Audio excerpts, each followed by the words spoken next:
Okay, good. Good morning, everyone. Welcome to committee members, General Finance, and welcome to the public. Welcome to our April 13th, Wednesday, 9 a.m. General Finance Committee meeting. I'll call this meeting to order at 9 a.m. And I will acknowledge that all members are present except, and we have quorum, except for Councillor Nishikawa, who will be joining us around 10:30. I will confirm the CAO, our clerk, and members of our senior management team and staff are present. I will advise you as well that public input on the agenda today was invited at the following email, TML public comment at muskokalakes.ca. There were no public comments received. I would read that today's meeting is being live streamed and recorded on the Township of Muskoka Lakes website and YouTube channel. By participating in this open public meeting today, you are consenting to your image, voice, and comments being recorded and posted online. I will acknowledge there is no supplementary agenda today, and that I would ask committee members if there are any disclosures of pecuniary interest at this time. Okay, seeing none, thank you. We'll move on. I just want to explain that the motions today have been pre-populated with random movers and seconders to expedite this meeting. And in terms of voting, members shall physically raise their hand until the chair has confirmed the vote. If the vote is unclear, a verbal vote shall be recorded by the clerk. This is not considered a recorded vote. Okay, so with that, and as we've called it to order, item 4, there are no invited delegations today. So we're going to move right to item 5A, which is our Director of Public Works, Ken Becking, regarding the long-awaited transportation master plan terms of reference. So Director Becking, you've got the floor, sir. Go ahead. Thank you, Mr. Chairman. Good morning, members of the committee. The staff report is before you. Consistent with the council's direction at the time of preparation of the strategic plan, council identified the completion of a transportation master plan as a key element of your goal of enhancing and sustaining public services and infrastructure. To put this into context, I'm sure all members of committee are intimately familiar with the concept of an official plan. A transportation plan is one of a series of key documents that are intended to support the official plan and the achievement of the goals and objectives of the official plan, and making sure that the transportation related infrastructure is in place at an appropriate time in order to support and facilitate the achievement of the objectives of the official plan.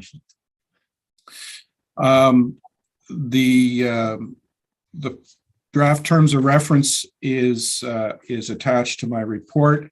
If you refer to section 1 of the terms of reference, I've outlined the items that are to be considered as an absolute minimum. I will point out specifically, council has raised a number of concerns with respect to public access to water and parking related matters, and you will note that both of those requirements are going to be a requirement for the consultant to address.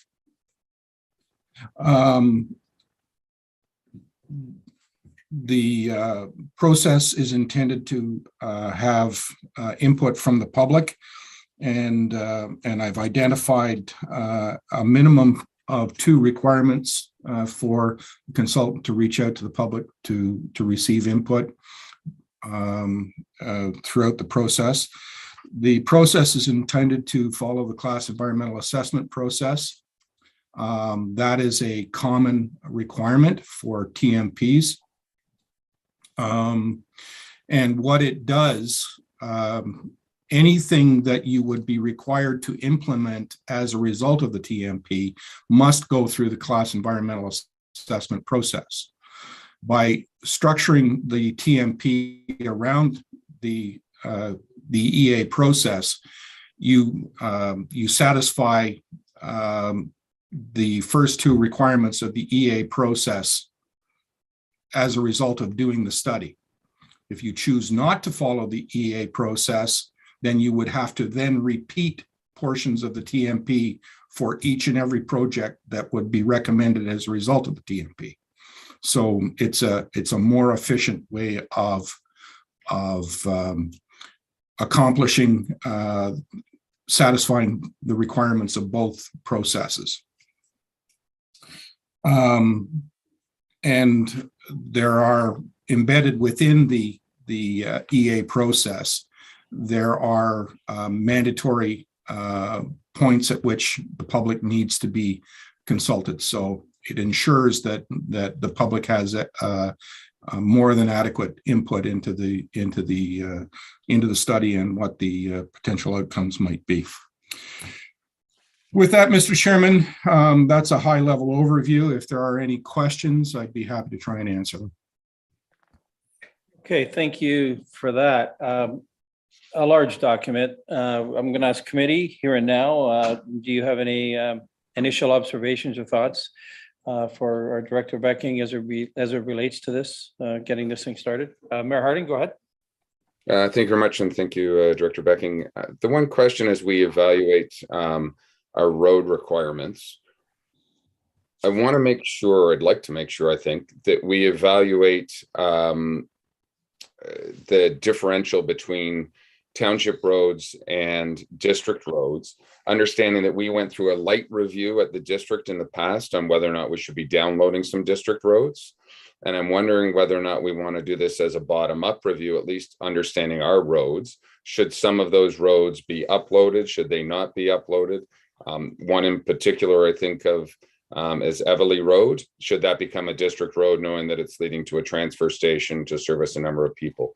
So I just want to, I'd like to make sure that, not that it's going to make any decisions right now, but should we decide to go back at a roads rationalization strategy at the district, some additional input to validate those things might be useful for us going forward.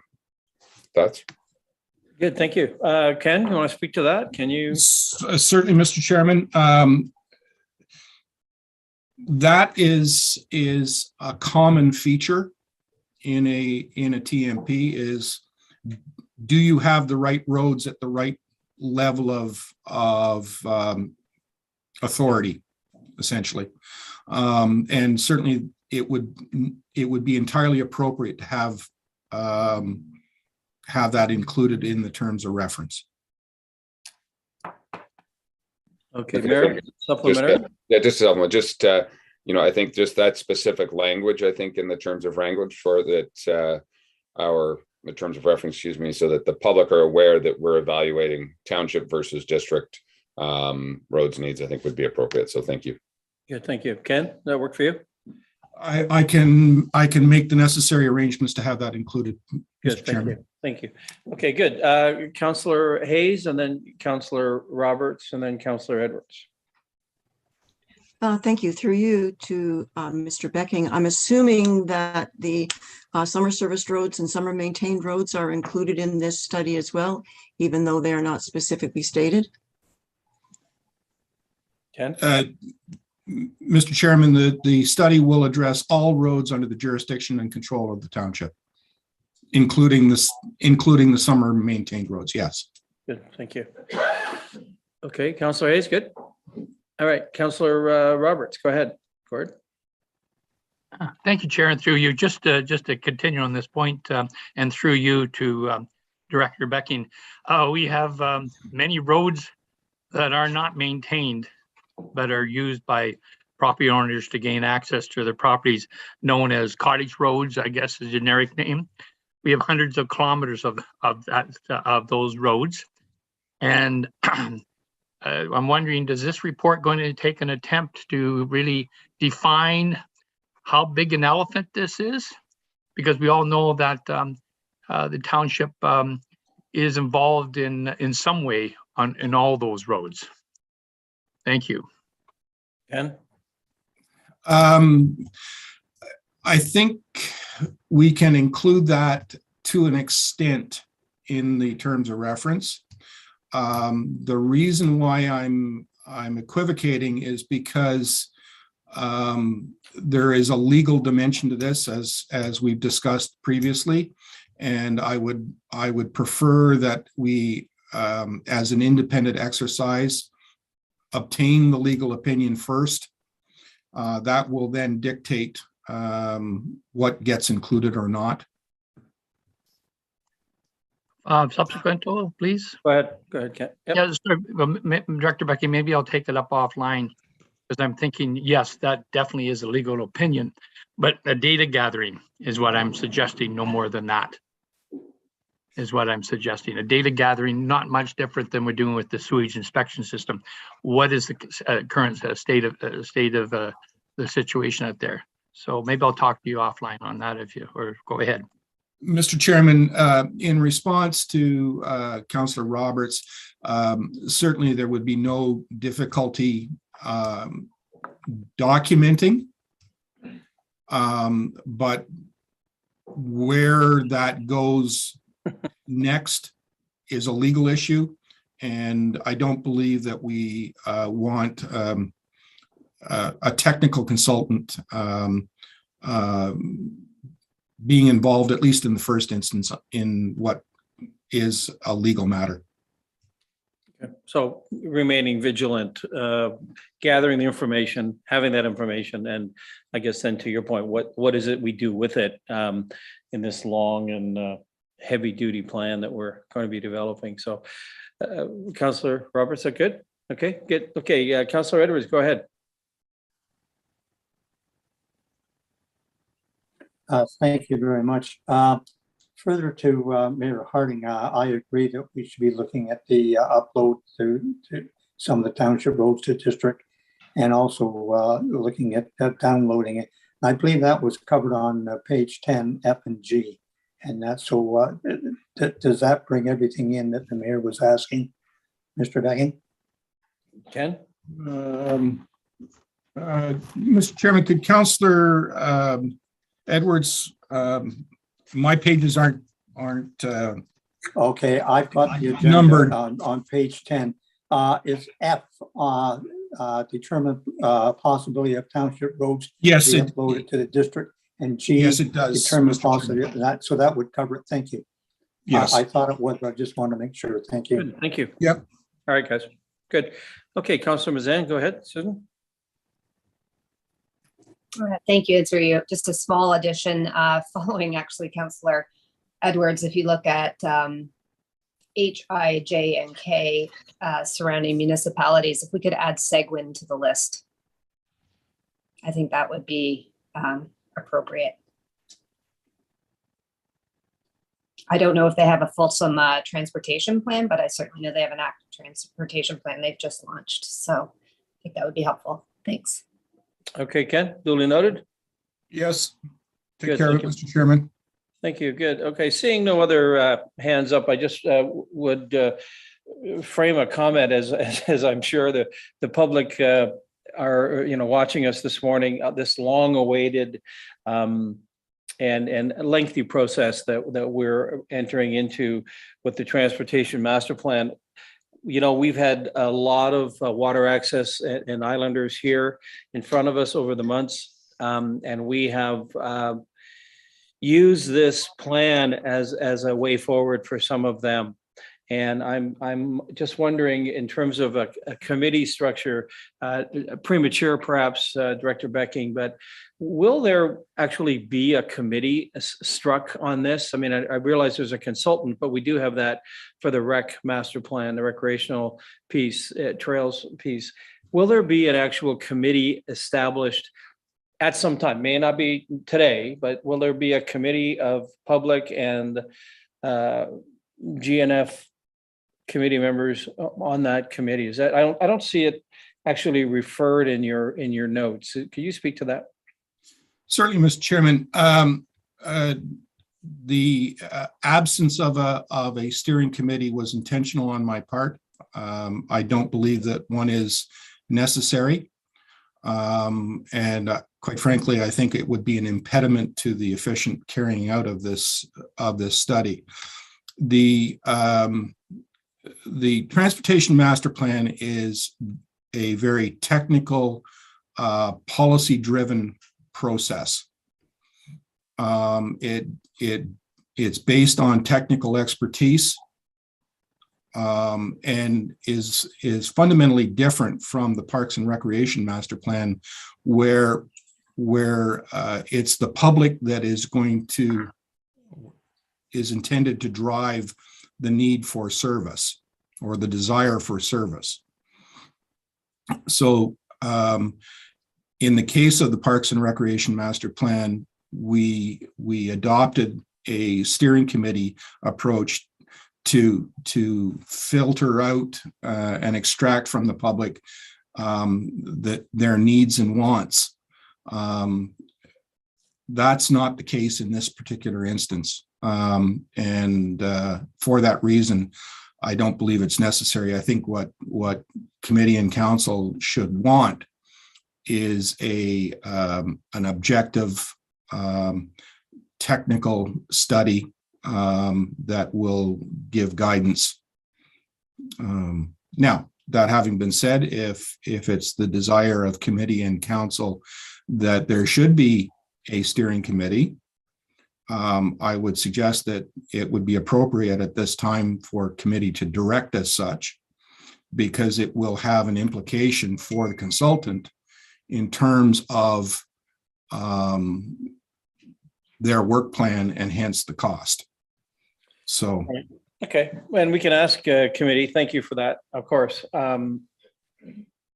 I guess I could ask committee here now, if there is an interest in that piece, or is this premature? Should we get along this road, get the thing up and started, and review this at a 2-month, 3-month scenario? I know that we have committed to the public their voice, and certainly, as I see in your excellent presentation, that there are at least 2, as I understand it, sessions where we go to the public and seek their input. Is that correct? That is correct, Mr. Chairman. There will be adequate opportunity for individuals with specific concerns to voice those concerns and make their concerns known both to the consultant and to the committee. But I think this is as I say, is a more technical, policy-driven exercise, and is fundamentally different from the Parks and Rec Master Plan. Okay, committee, and we'll discuss that perhaps on a little more in depth. But Councillor Roberts, go ahead. Sorry, Gord. Thank you, Chair, and through you. I fully understand why we shouldn't have this in the Transportation Master Plan, but it's been such a wide open discussion point, and with a lot of different points of view on 3 or 4 locations throughout the township. And I'm wondering if a parallel committee not attached to the Master Transportation Plan this summer get together just to solicit once and for all the ideas and suggestions that the constituents think we should do in this area. That's just open it up for a thought. Like an advisory, are you suggesting sort of an advisory role? Just a comment role, or just, a green lighting session, not unlike what we did. And I'm trying to compare the recreation, recreation. The Recreation Master Plan, when we had on very early, we had public meetings just for that product. Maybe we should be having a public meeting at the halls on a specific date just to gather the constituents' input, because if they come to a master plan, a transportation master plan, it's such a big topic, it might take over a lot of the other points that get out. So that's my thought. Okay, good. Thank you for that. I'll call on the CAO. And thanks, Mr. Chairman. I think what I'm hearing from Councillor Roberts is definitely a need for robust public input, and I believe that Mr. Becking has included that in his terms of reference. And if it's the desire of committee to ensure that there's public meetings around the various topics rather than blending them together, that's something that Mr. Becking can consider. But at the end of the day, I think what he's suggesting is that it actually, decision making come back to this group. That way we can have a little bit more of a direct engagement with members of council as we hear back from the members of the public when they engage on the various topics. Okay. Thank you. Good. I'm just wondering again to you, Director Becking, what's the time frame for this? Given that you get started, you hit the ground running, I don't know, June, July?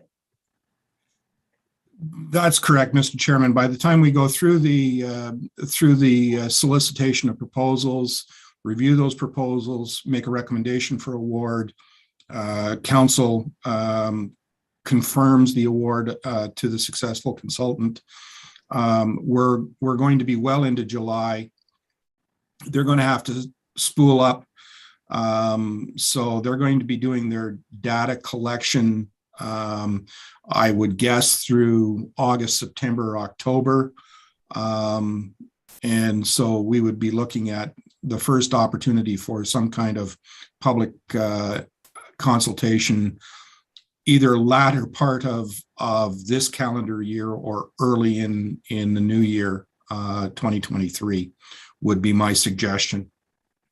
Okay, thank you for that. Committee, how does that sit with you? How does this feel to you? Pretty good, right?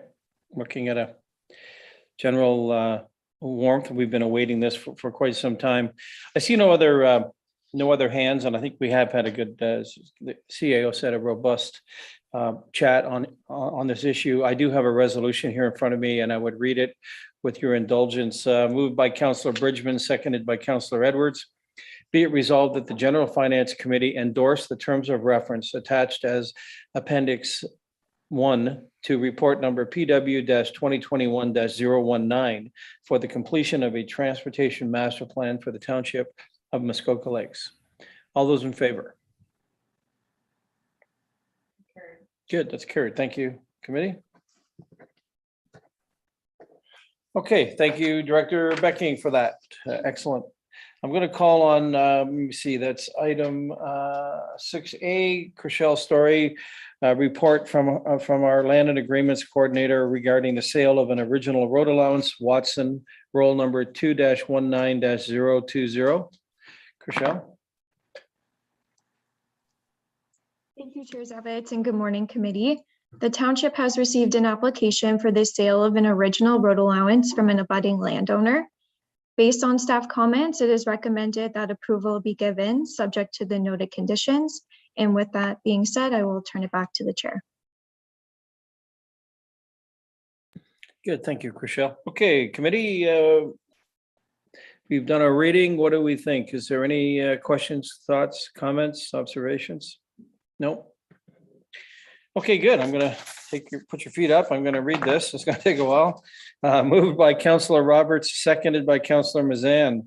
Be it resolved that original road allowance application ORA/01/22 Watson be approved, subject to the following conditions. 1, that the township be in receipt of correspondence from the landowner of roll number 2-19-021, abutting the portion of the original road allowance to be closed within 60 days of the conditional approval of this application. The correspondence shall confirm or waive their interest in the northerly 33-foot portion of the original road allowance. 2, upon confirmation of the landowner of roll number 2-19-021, confirming or waiving their interest in acquiring the 33-foot portion of the original road allowance to be closed, a corresponding draft numbered reference plan of survey shall be prepared and provided to the clerk for review within 1 year of the date of this conditional approval. 3, that the township be in receipt of the following from the acting solicitor. 1, confirmation that public notice of the proposed disposition was published pursuant to Township Policy C-LS-06. 2, confirmation that the District of Muskoka and other applicable agencies have no concerns with the proposed disposition. And that 3, a road closing bylaw, a declaration of surplus resolution, and any related necessary documentation to effect the disposition. Number 4, payment of any applicable fees for land costs, solicitor's time and disbursements, as well as confirmation of applicable property taxes have been paid up to date. All those in favor? Good, that's carried. Thank you. Thank you, Chriselle. Okay, item 6B, calling on our Director of Financial Services, Mark Donaldson. Welcome, Mark. Your report on insurance.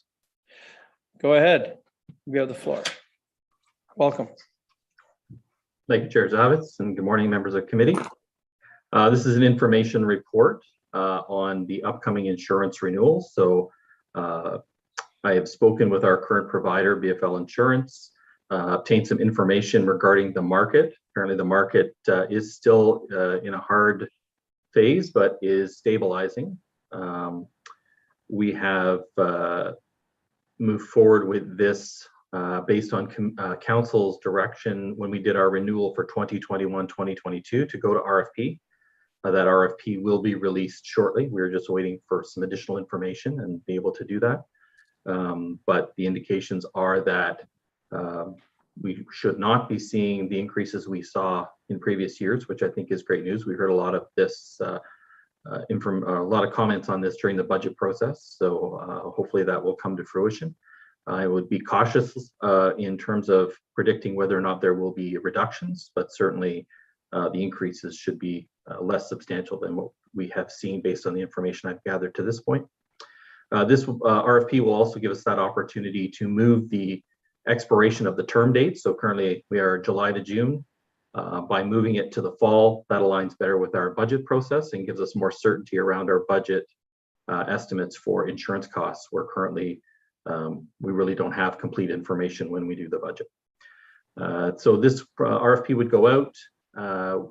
We would get submissions back, expected sometime mid-May, and we would bring a recommendation directly to council in June for the renewal on July 1st, 2022. And with that, I am open to any questions. Good, thank you. Okay, committee.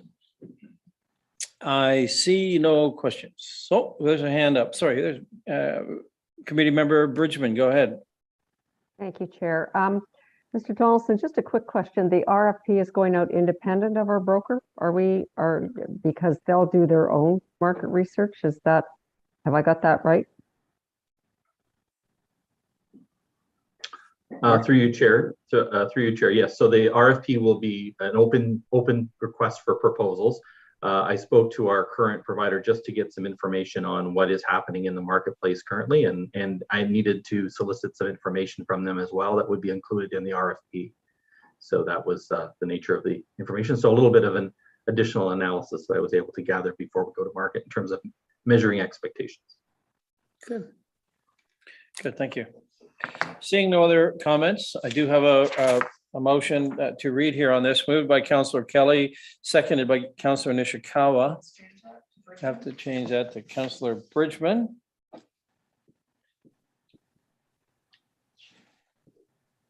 Thank you, Barb. Be it resolved that staff report number FIN-2022-011 be received for information purposes. All those in favor? Good. It's carried. Thank you. Okay, Mark, don't go away, sir. You are on the dance floor as it relates to the IT service provider report that you've brought forward. So thank you. Go ahead. Thank you, Chair. So this report regarding information technology. So committee members may recall that our just to do some history. So with our current provider, we signed a contract in 2017 for 3 years that expired at the end of 2020. We did a 1-year extension with that provider, which took us to the end of 2021. At that time, we did an RFP.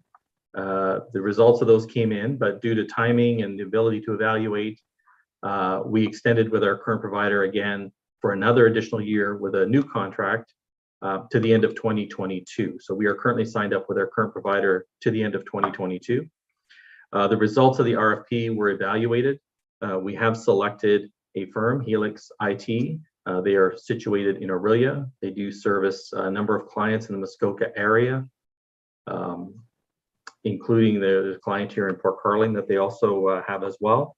And so this report is requesting committee's authorization to move into negotiation phase for a contract with them based on their RFP submission, and to execute that agreement and begin a transition from our current provider to the new provider starting this year.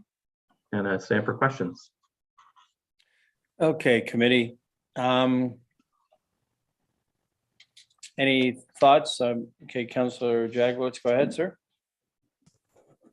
Thank you, Chair. I do have a couple of questions, and the first one is we're talking about entering into a managed service agreement, and would that include, would they take the responsibility then for the quality of our broadband service? Maybe I'll do them one at a time. Maybe I could get an answer on that. And what's behind my question is that who is it that's looking to improve our broadband quality at the township? Is that staff, or is that going to be their responsibility? And then I have a second question. Mark, go ahead, sir. In your role as IT. Yeah, thank you, Chair.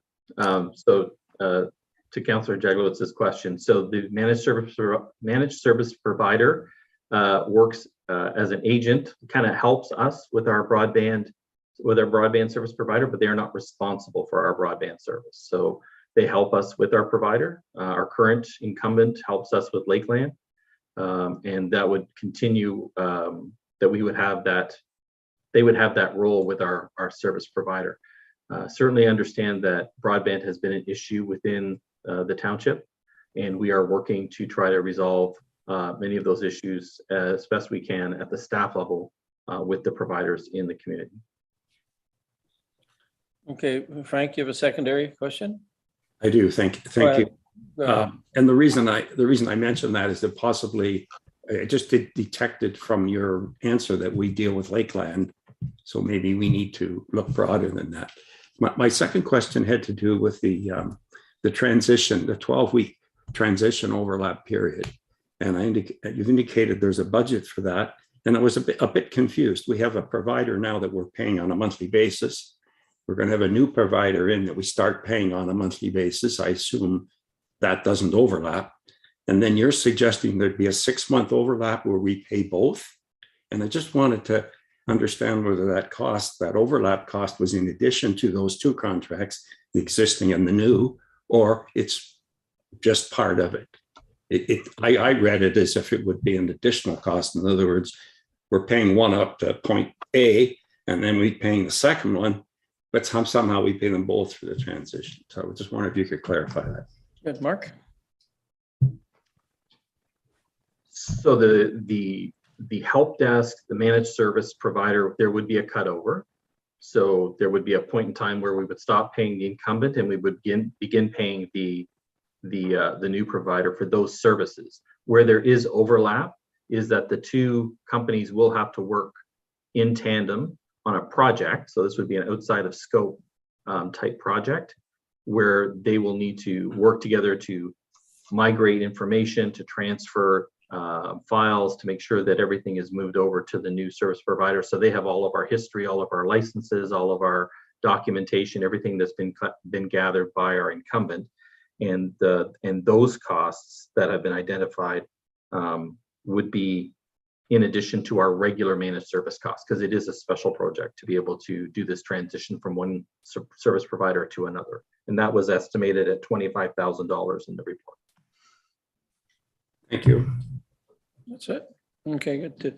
So to essentially step gingerly from one to the other, taking into account all the subtle nuances of this place. Okay, I'm seeing no other hands.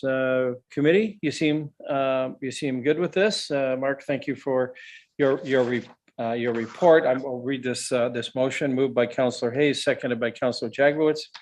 Be it resolved that staff be directed to negotiate a managed service agreement with Helix IT for a 3-year term to expire no later than December 31, 2025.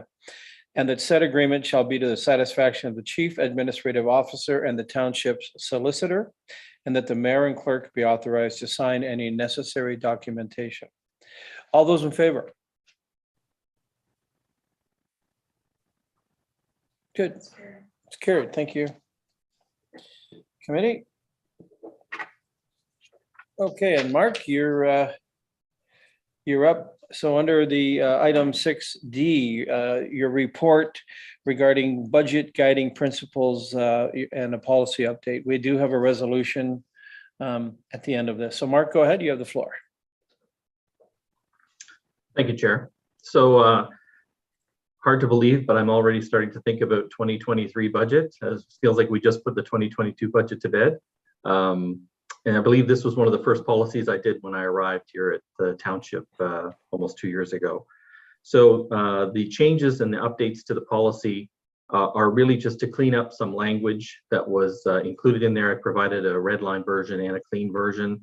I've also added clarity on some of the processes that, having gone through a couple of budget cycles now with the township, just trying to put pen to paper on some of those processes around the fact that we are doing a 3-year multi-year operating, 10-year capital. We are doing business plans where there are new initiatives being proposed. Just trying to enforce that we do try to plan our financial plan around our strategic plans, our master plans, to ensure that they are aligned, and just to provide some clarity around the area of delegations to staff. So we did, in the previous version of this policy, have a reference to a 0.5% operating contingency. We've never included that as an actual item in the budgets in the past year or so. So I have removed that from the policy. Staff delegation now is within a division. The director can move money around within the division without going over what has been approved. Money can be moved between divisions at the discretion of the CAO and Director of Financial Services, all being reported back to Council as part of the quarterly updates as to where money has been moved and reallocated during the fiscal year.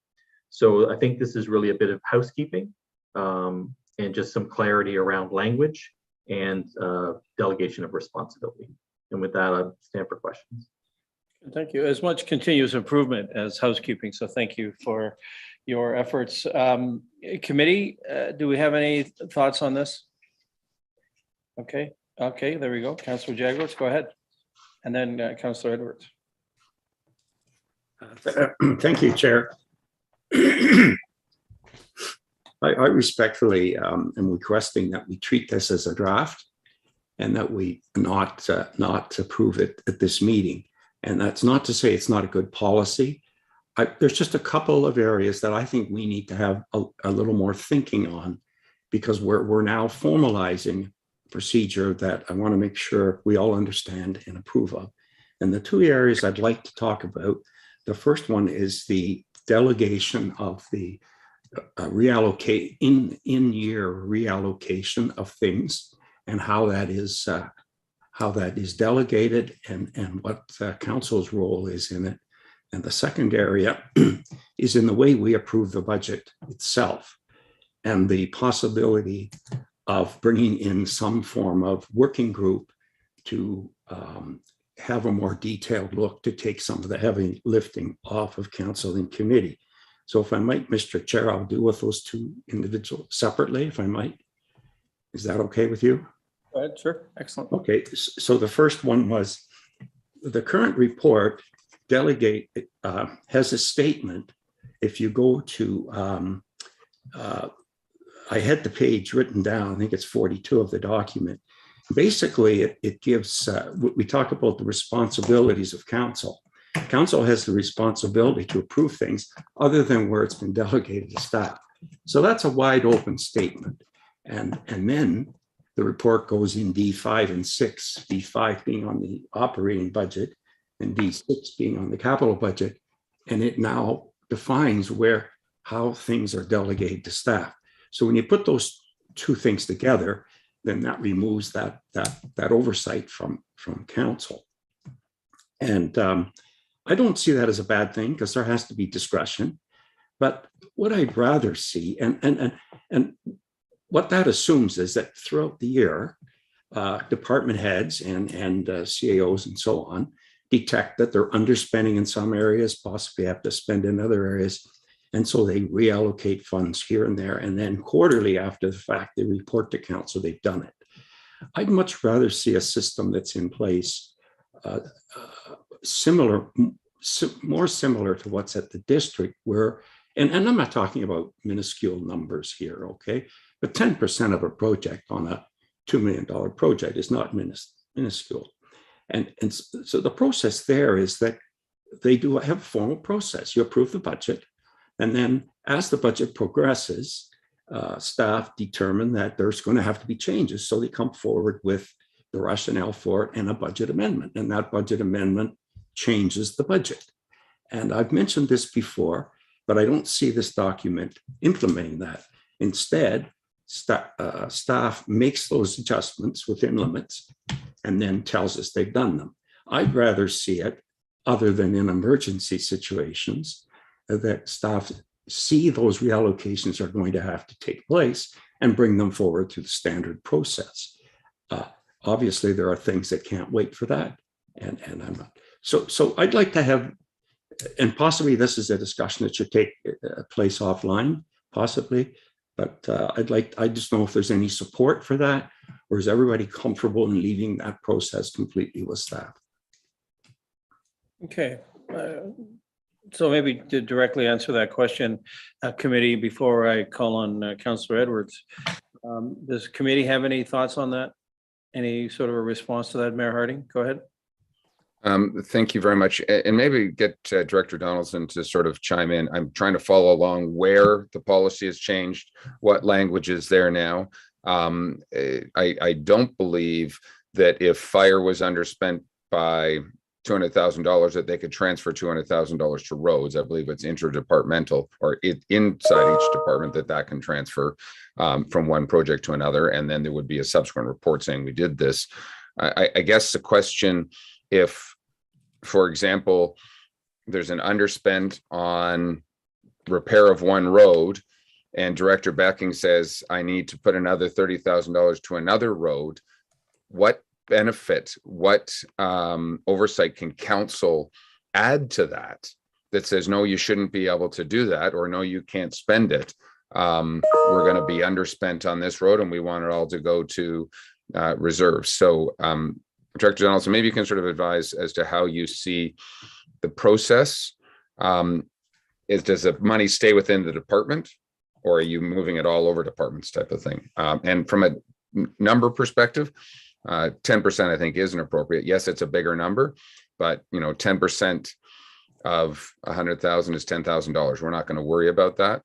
And maybe there is an upper limit that says anything over 50,000 has to come to council. So I don't mind looking at those kind of things, but on the small end, I think 10% is appropriate because we do have the contingency. Maybe Director Donaldson can answer. Good, Mark. Do you make us more comfortable, Mark? So I'll certainly try. Thank you, Chair. So to answer the question, so within a division, a department head could move money within a division however they needed to. If they moved it from a supply line to a consultant line, that type of thing, as long as total expenditure for the division did not exceed what was approved by council. Between divisions, that authority is delegated to the CAO and Director of Financial Services to a maximum of 0.5% of the levy. So for 2022, the levy was around $13 million. So that's $65,000. So $65,000 would be the maximum that the CAO and Director of Financial Services could move from fire to legislative services. Anything above that then would require the approval of council to make that shift. And that's really just to provide a little bit of that flexibility that is required during the year where there may be, cost pressures, unexpected things that may occur. And again, everything being reported back as part of the quarterly update, but certainly there are maximum thresholds. On the capital side, again, to the example, one road to another road, again, that would be within the discretion of the director. And if we were moving capital from one area to another, then there is a limit on that as well. That limit would be read the marked up version, that is clean version. So I'll go to the clean version. So that's in 6I2, the greater of $25,000 or 10% of a project expense would be the limit on that for a capital project. So there are upper ceilings in terms of what that threshold would be between areas. Within an area, it would be within, as long as it's within the approved limit for that area's expense.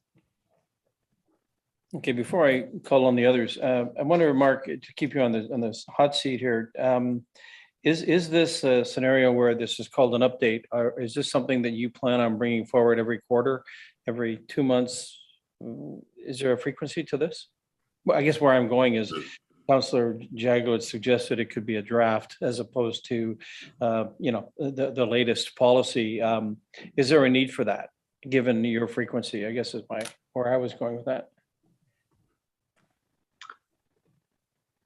So I'm not sure I understand the question, but I'll see if I can. So the updates in terms of what changes would be made quarterly. So they'd be part of the financial report. The policy itself, this is a biannual type thing. Every other year we kind of look at it again. I think that's part of our endeavor to try to keep our policies current, to make sure we go back and revisit them and just see if there are any tweaks or cleanup items that we need to do. Okay. Good, thank you, thank you. Okay, Councillor Edwards, and then Councillor Bridgman, and then Councillor Hayes.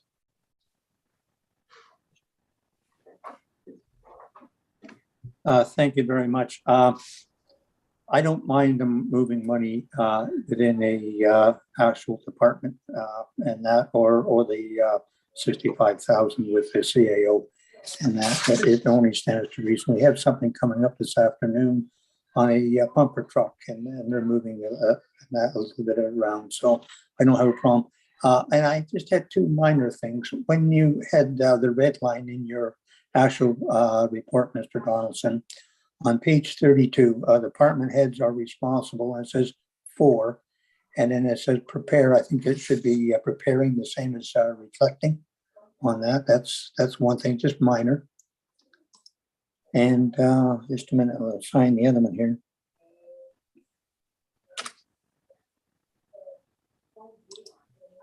Mark, you've noted that, I see. Yeah. Thank you. And the other one is, just a second, and I'll just get the page. And the other one was on page 35.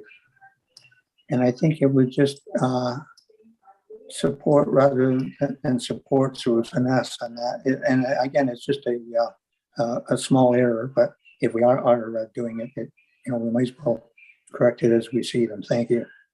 Excellent report, by the way. Good, thank you. Okay, Councillor Bridgman. Thank you, Chair Zavitz. I just wanted to, I support this document. I believe we have enough oversight in this now that Mayor Harding asked some of the questions that I wanted to ask. So I'm very comfortable with this. The only thing is, Mark, when I read department heads may reallocate between projects within a division budget or the up to greater of 25,000 or 10% up to greater of, that says to me that if a project is $400,000, $40,000. So it's the greater of either 25 or 40,000. I don't think that's what you meant. I think you meant 10% of the approved project up to a limit of $25,000. Or do I have that wrong? The way it's reading now, it's either or. Mark, can you clarify that?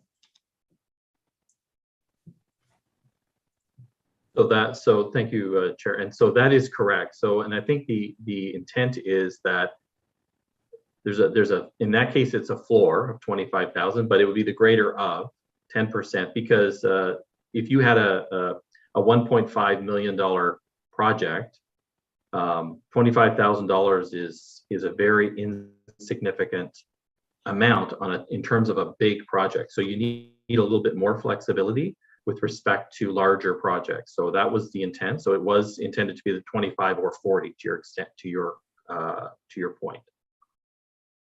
Well, Sure. it's through you, Chair Zavitz, then why do you even have the 25,000 in there? Sorry, Yep. That's it. Thank you, and through you, Chair, and that's an excellent point. I can make that amendment to just make it up to a maximum of 10%. I think it's clearer for everybody Yep. reading it, Mark. Totally. Yeah, good. Thank you. Duly noted. Councillor Hayes, you had your hand up. Now it's down. You okay? Barb had asked the question that I was looking for, but I also wanted to cover expectations. When we set the budget, we have certain expectations that certain things will be done. And I'm assuming that the changes would be to those, not to the exact expectations, but how they are delivered. So the expectation would still be that something would be accomplished that was required at budget, but there would be an ability to move funds around. So that's all I wanted. Okay.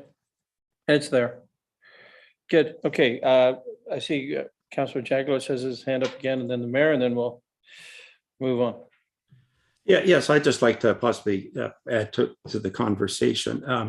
In the section dealing with the operating budget, we talk about as long as the departmental discretion, as long as it does not affect the approved operating budget. And then in another section, we talk about any new funds coming in would have to be dealt with by council. But it's not clear, for example, if there's revenue in an operating budget and 200,000 more in COVID funds come in, let's say, to that department, then does the department have the authority to deal with that? And those are the subtle things that I guess I'm referring to, and why I called it a draft. I also believe that it would be a good policy for staff to advise us or bring to our attention where they intend to make these changes ahead of doing them, if possible. Whereas this is a totally backward-looking situation. And but I'm at the will of council here. I just wanted to indicate why I had raised it and thought maybe the words could be refined somewhat. Thank you. Okay, good. Thank you. We'll get back to that in a moment. Mayor? Thank you. And I mean, I think the delegation to staff is that of delegation to staff versus telling us or asking our permission, first of all. So I'm happy to delegate. I think the one interesting question that I wouldn't want happening in here, and I'm not sure just how the metrics work around this, assuming a budget is under, we had a $500,000 project to fix a road, and we've got an extra $50,000. To me, that $50,000 is automatically earmarked from a reserve perspective to go be transferred at the end of the year. I wouldn't want the scope of work changing in another project without council intervention or comment to be able to overspend in something. So I do realize that times projects come in over. So we were going to buy a fire truck and it's come in over, and that's on the capital side. That yes, we could move some stuff over, but to say, oh, I'd like, 3 new sirens and 14 new lights on top of the truck that weren't budgeted for, I wouldn't want to use that. So I just want to make sure that we're covered off and that the scope of work doesn't change, if that makes sense. Thank you. Mark, can you speak to the mayor on that point? Does the language that you've crafted encompass that or embrace that? Or is I suppose, can it? Thank you, Chair. And I can make that change in item 6B under the transparency. It currently says, any new projects requested to be added or approved. I've got projects in there twice. Requested to be canceled or deferred requires approval of Township Council. So I'll add change in there. So any projects to be changed, added, approved, canceled, or deferred would require the approval of council, and then that would handle that issue. And I just, if I may, Chair, just to go back to an earlier point that Councillor Jaglowitz had made under 5B, we have included in there that revenues that are received in excess of the approved operating budget shall not be spent without the approval of Township Council. So we are putting limitations as well, that if we do receive a windfall in any of our areas, then that doesn't become money that is at the discretion of staff to spend as they see fit. That would need to come back to council to get approval in terms of any additional operating expenditure that would be used, would be covered by that new revenue. Okay, good. Okay, excellent discussion. The only other thing I would indicate it to Councillor Jagowitz, I get back to, you know, over the months, Councillor Jagowitz, you've mentioned this public committee, this committee. I don't want to just, you know, brush that aside. I guess I would ask Mark, our finance guru, what we think about that. How do we you know, park that for the moment? Is that just at budget time? Do we get an overview group together, Frank? And not to beat that up right now, here and now, but we are viewing this as an update. Do we have an appetite to talk about that, or is that's perhaps a bigger, heavier lift and a talk for another day? Well, Mr. Chair, that was my second point that I haven't addressed yet. So Okay, well, there you go. if you'd allow me to lead into it, Go ahead. I'd like to, because we have discussed this in the past. And what we're doing here is we're setting policy. And this seems like the appropriate time to discuss it. And so we don't keep bringing it up and it doesn't go anywhere. We put it to bed. So the concept of this is really not the public, okay? It's some members of council have indicated that we get into too much detail at budget time, okay? And others feel we don't get into enough. So there has been some discussion about having some type of a working group. And I would envision this as being somewhat an ad hoc thing. It's not a committee. And it would be usually probably made up of the chair of GFS or its delegate, likely the mayor or his delegate, possibly one other council, director of finance, and the CAO, something like that.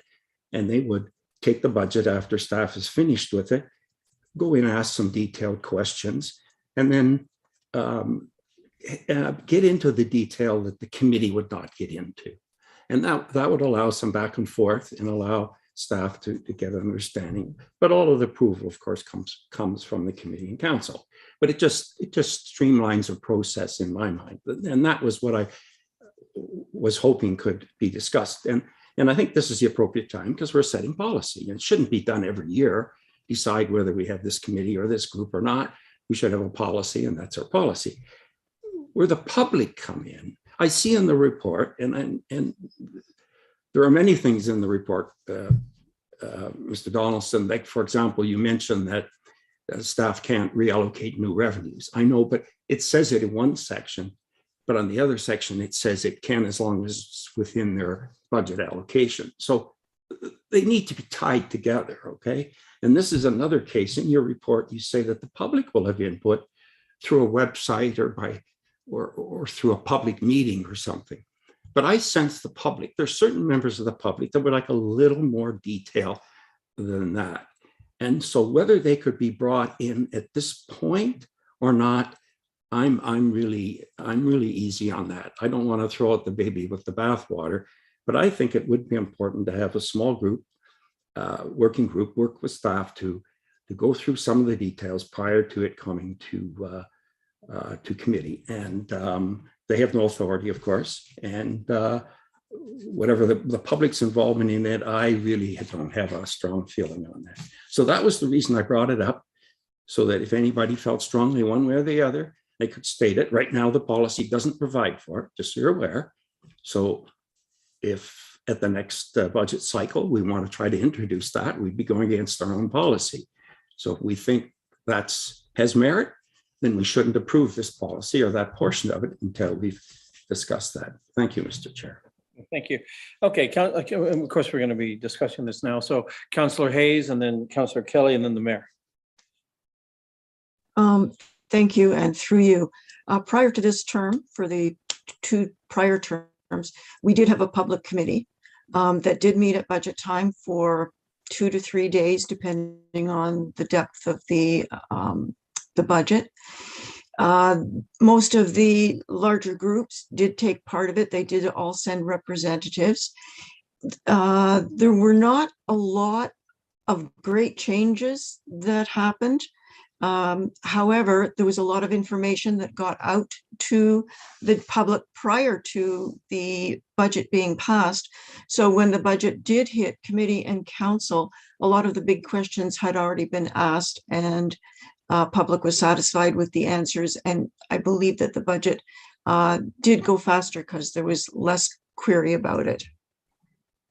Interesting. Thank you. Councillor Kelly. Thank you, and through you, I have two comments, two areas I want to comment on. First of all, to follow on Councillor Jaglowicz's notion of some sort of public input to the budgeting process. I'm very much in favor of that. I'm quite frankly, I'm surprised that's not part of our normal policy and part of our normal rigor. We're developing a plan to spend our constituents' money, and I think, quite frankly, they have a huge interest in guiding how that gets done, whether it's at the top end, setting some policy and direction, or as Councillor Hayes just suggested, as information conduits to help sell a budget into the constituent when it's done. I think they have a huge role to play. I think it's important. I don't want to get into whether it's a committee or an ad hoc or whatever. I think it just needs to be an annual opportunity to designate certain volunteer members of our constituency base to participate in the budgeting process and help give us the guidance we need to do, I think, a better job of being, financially prudent in the way we spend the money. And that comes to my second issue. It's a throwback to what we just talked about. I understand that there are going to be some de minimis issues come up from time to time. Money needs to be moved between department. Money needs to cover a certain shortfall. I also agree with the mayor that we're going to delegate authority. With that authority, we can't delegate responsibility. We're ultimately all responsible for the way the money is spent and the way the money is raised. So I think there needs to be heavy reporting. There needs to be caps, real caps on how much money can be moved from department to department or between projects. And I think that's part of just basically being able to measure on a department by department basis prudent fiscal responsibility. We got to know that the money that's asked for is well considered and it's spent well during the course of the year. So those are my two issues, and I'm done. Thank you. Good, thank you. Mayor? Thank you. I appreciate the budget document. I think to Councillor Kelly's comments, there are certainly caps in what staff can and cannot do. And there's also increased robust reporting to advise us what's happening or what would be happening. And also, I do know our senior staff on a regular basis, if there's ever a question, that information always comes to council. They don't want to keep things from us. If there's a controversial issue, they are certainly going to be coming to council on that. And I see the CIO nodding his head with that same comment.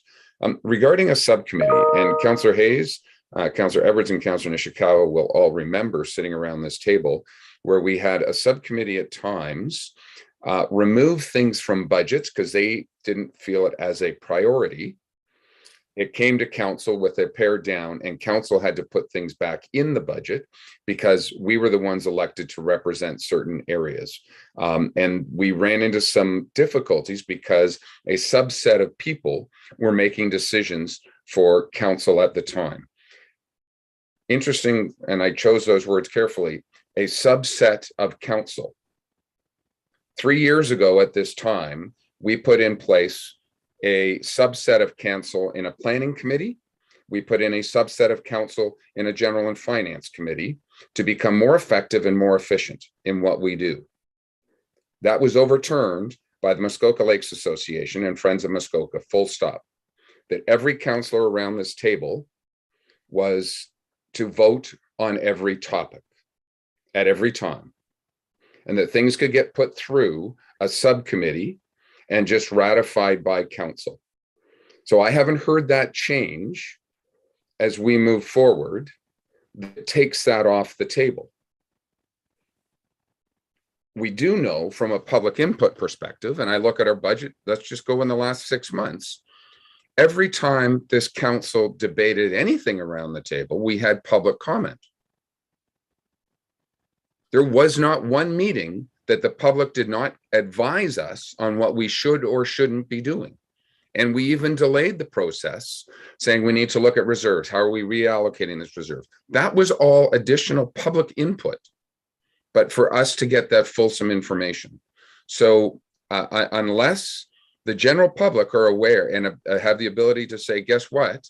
The concept of subcommittees and then everything ultimately ratified by council, unless their opinion on those is changes, you can't pick and choose what you get.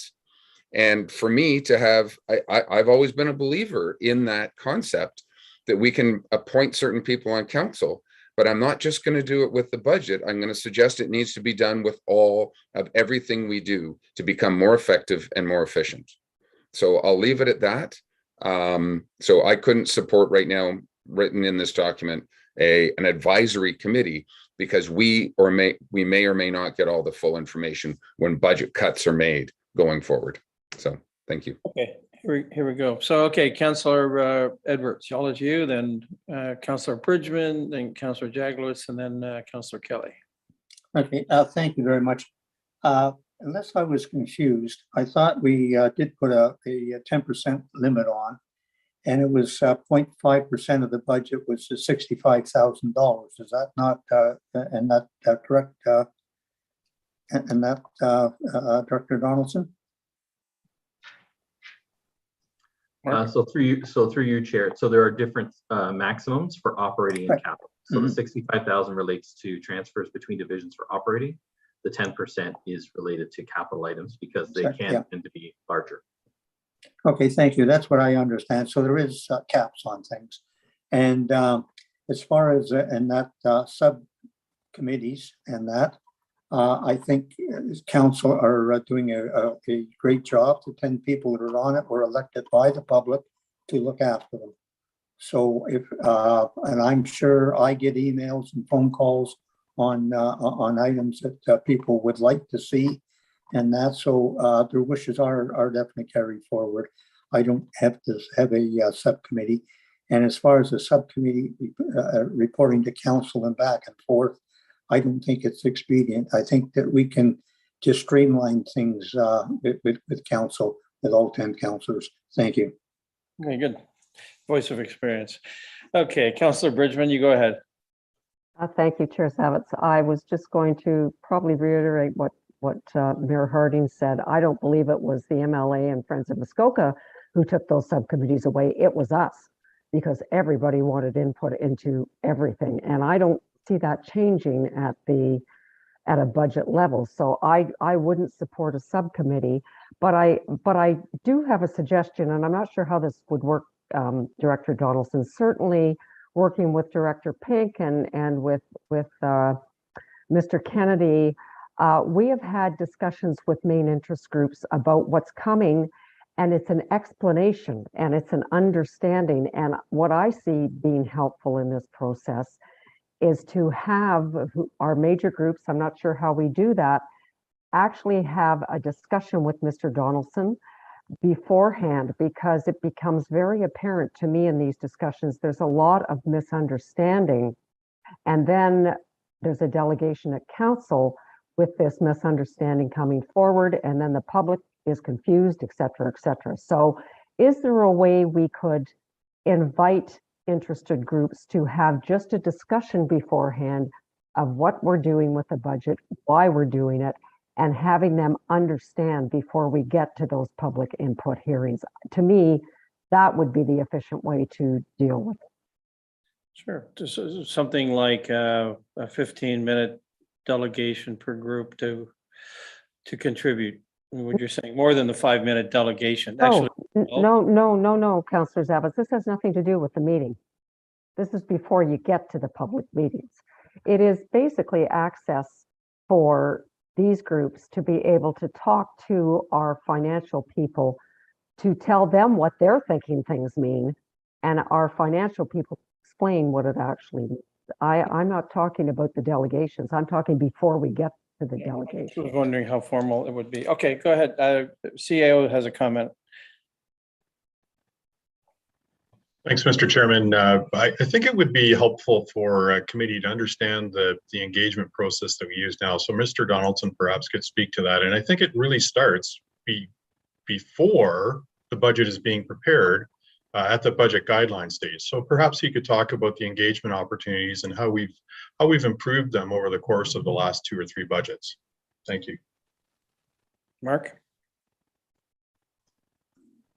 Thank you, through you, Chair. So starting last year, we went out with an early call for ideas and suggestions in terms of what people wanted to see in the budget document.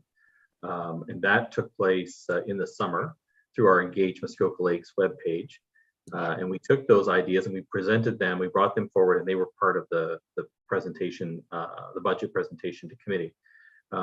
We've also had an opportunity to circle back with our 2 major interest groups, so the Muskoka Ratepayer Association and the Muskoka Lakes Association, to discuss things that are in the budget based on when it is released for comment and when it's released for committee's review.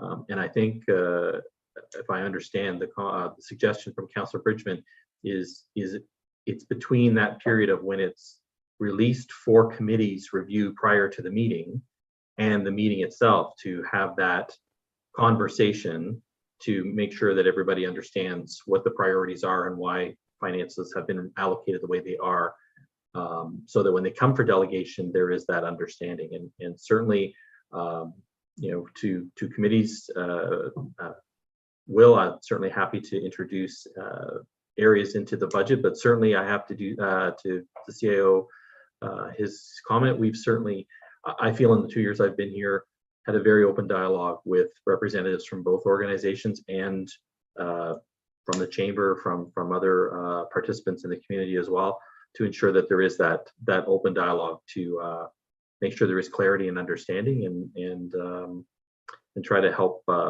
bridge any gaps in that endeavor. I'm going to allow CAO just has another comment there. Go ahead. Thanks, Mr. Chair. And I just want to be clear that as to the nature of the suggestion or the question from Councillor Bridgman. So certainly, I think if at any point, if a member of one of the interest groups or a member of the public has questions about budget process, budget concepts, I'm sure staff would be pleased to meet with them. But in terms of, I want to be clear that we're not talking about, sort of where the budget's going. I mean, I wouldn't want to be communicating sort of budget details in advance of committee or members of council receiving them, because I don't think that would be appropriate. I'm not sure that's, that's not what's being suggested, but perhaps from my perspective, at least, Mr. Chair, I'd like a little bit more clarity, because I got to be honest, I'm not clear on what's being asked. Thank you. Okay, Barb, would you like to? Sure. Thank you, Chair Zavitz. Well, I think what I'm hearing is you're already doing that, but perhaps maybe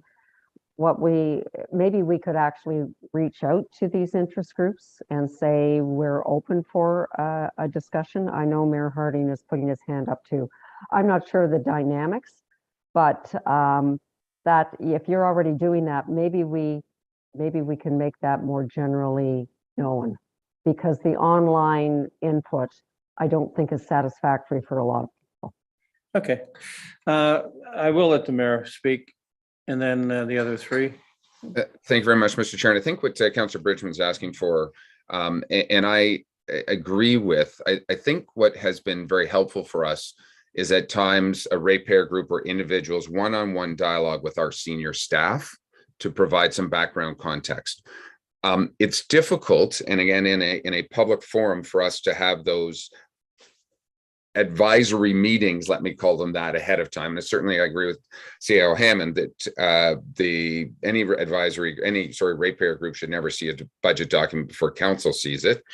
But what I'm potentially, just as an idea going forward, it doesn't have to be in this budget document, because we are doing a far better engaging with the public, but maybe there's an advance meeting before we even really deliberate on a budget that is more question and answer, not to council, but to senior staff, and we go over a 5-minute delegation, but it really is a public dialogue, and questions that Muskoka ratepayers have may answer certain questions of the MLA or Friends of Muskoka or whomever it is. And maybe there's that sort of dialogue that is ahead of time. And I think that's what Councillor Bridgman's asking for, if I'm not mistaken. And I'm not sure exactly what that meeting would look like, but potentially I could see a literally ratepayer to staff with council observing type of meeting. CAO, go ahead. So just following up on this then, and I'm going to ask Director Donaldson to weigh in as well, because he's more intimately familiar with how he wants to establish the process. But to your point then, Mayor Harding, it sounds like some kind of public notice as it relates to the development of the budget guidelines, because that's really the starting point of the entire process for the budget of the following year. So better notification there to allow people to talk about concepts. I mean, typically what we do is we set the budget guideline, and then we sort of seek input after the fact. But I'm going to let I'd like to hear from Director Donaldson as to his thoughts in that regard. Thank you, through you, Chair. So I think the attempt to go out before the guidelines were set last year was the first year we had done that. Definitely, we're always looking at opportunities and how we could improve. And certainly I would be open to any suggestion from members of committee that are hearing from stakeholders that are looking for opportunities to engage early. Certainly open to that suggestion.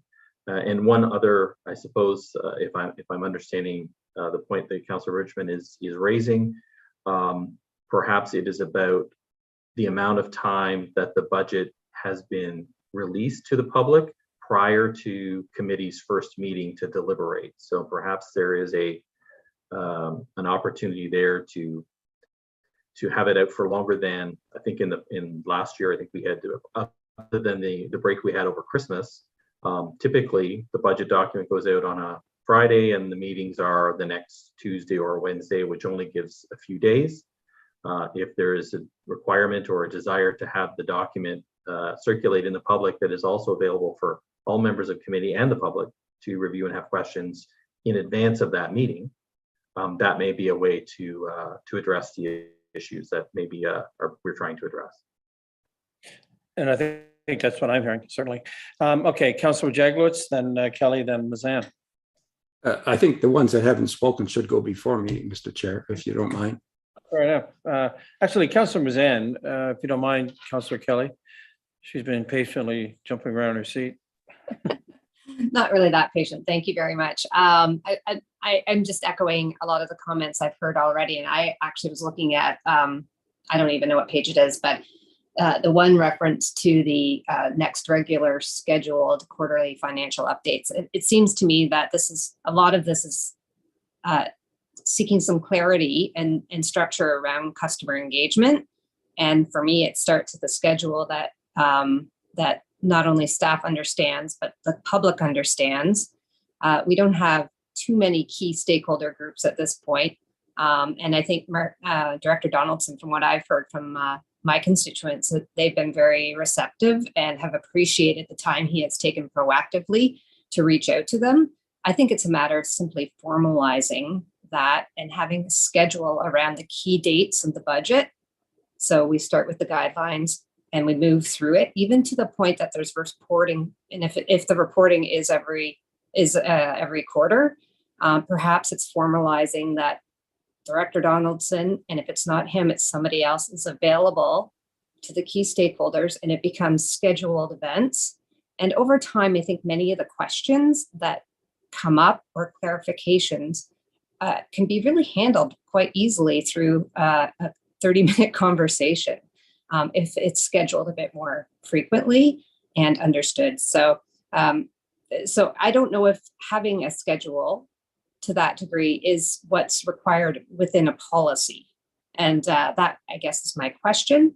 I personally like having the schedule, but is this the right home for it? And I see Director Hammond now has his hand up. Thank you for that. Yes, Director Hammond, go ahead. Thanks, Mr. Chairman. Councillor Mazan's comments to me, last year I believe was the first year that we utilized our Engage Muskoka page to engage with the public, and some of the ideas that she's mentioned, I think, can be made to make that page a little bit more robust. And I think as we go through various budgets, a lot of questions get asked. We're seeing similar questions, and so that information could and should be updated on that page. So I think in concert with some of the efforts that Mr. Donaldson mentioned earlier, we should be improving our Engage Muskoka page on the budget as we go along. And it could include a bar that talks about the various contact points, et cetera, or decision points. Yeah. Thank you. Okay, thank you. And a quick supplemental on that. I do agree with all of those comments, and so much of this is making information available. The one comment in this particular area has been there's been a real sense of appreciation for the one-on-one live discussion that Director Donaldson has proactively facilitated. So it helps to address some of those questions. So again, I just don't know if that needs to be included as a scheduled event within the policy, or is our reporting schedule / customer engagement schedule something separate from this policy? good. And I think what I'm hearing too is that perhaps at our next financial update, our next quarterly financial update, that this could be contemplated. Obviously, Mark's hearing a lot of the commentary, making notes, as I see, as we all are, so that could well be something that would come through third quarter, well ahead of budget, and then we can have this same type of discussion yet again. Okay, Councillor Zena.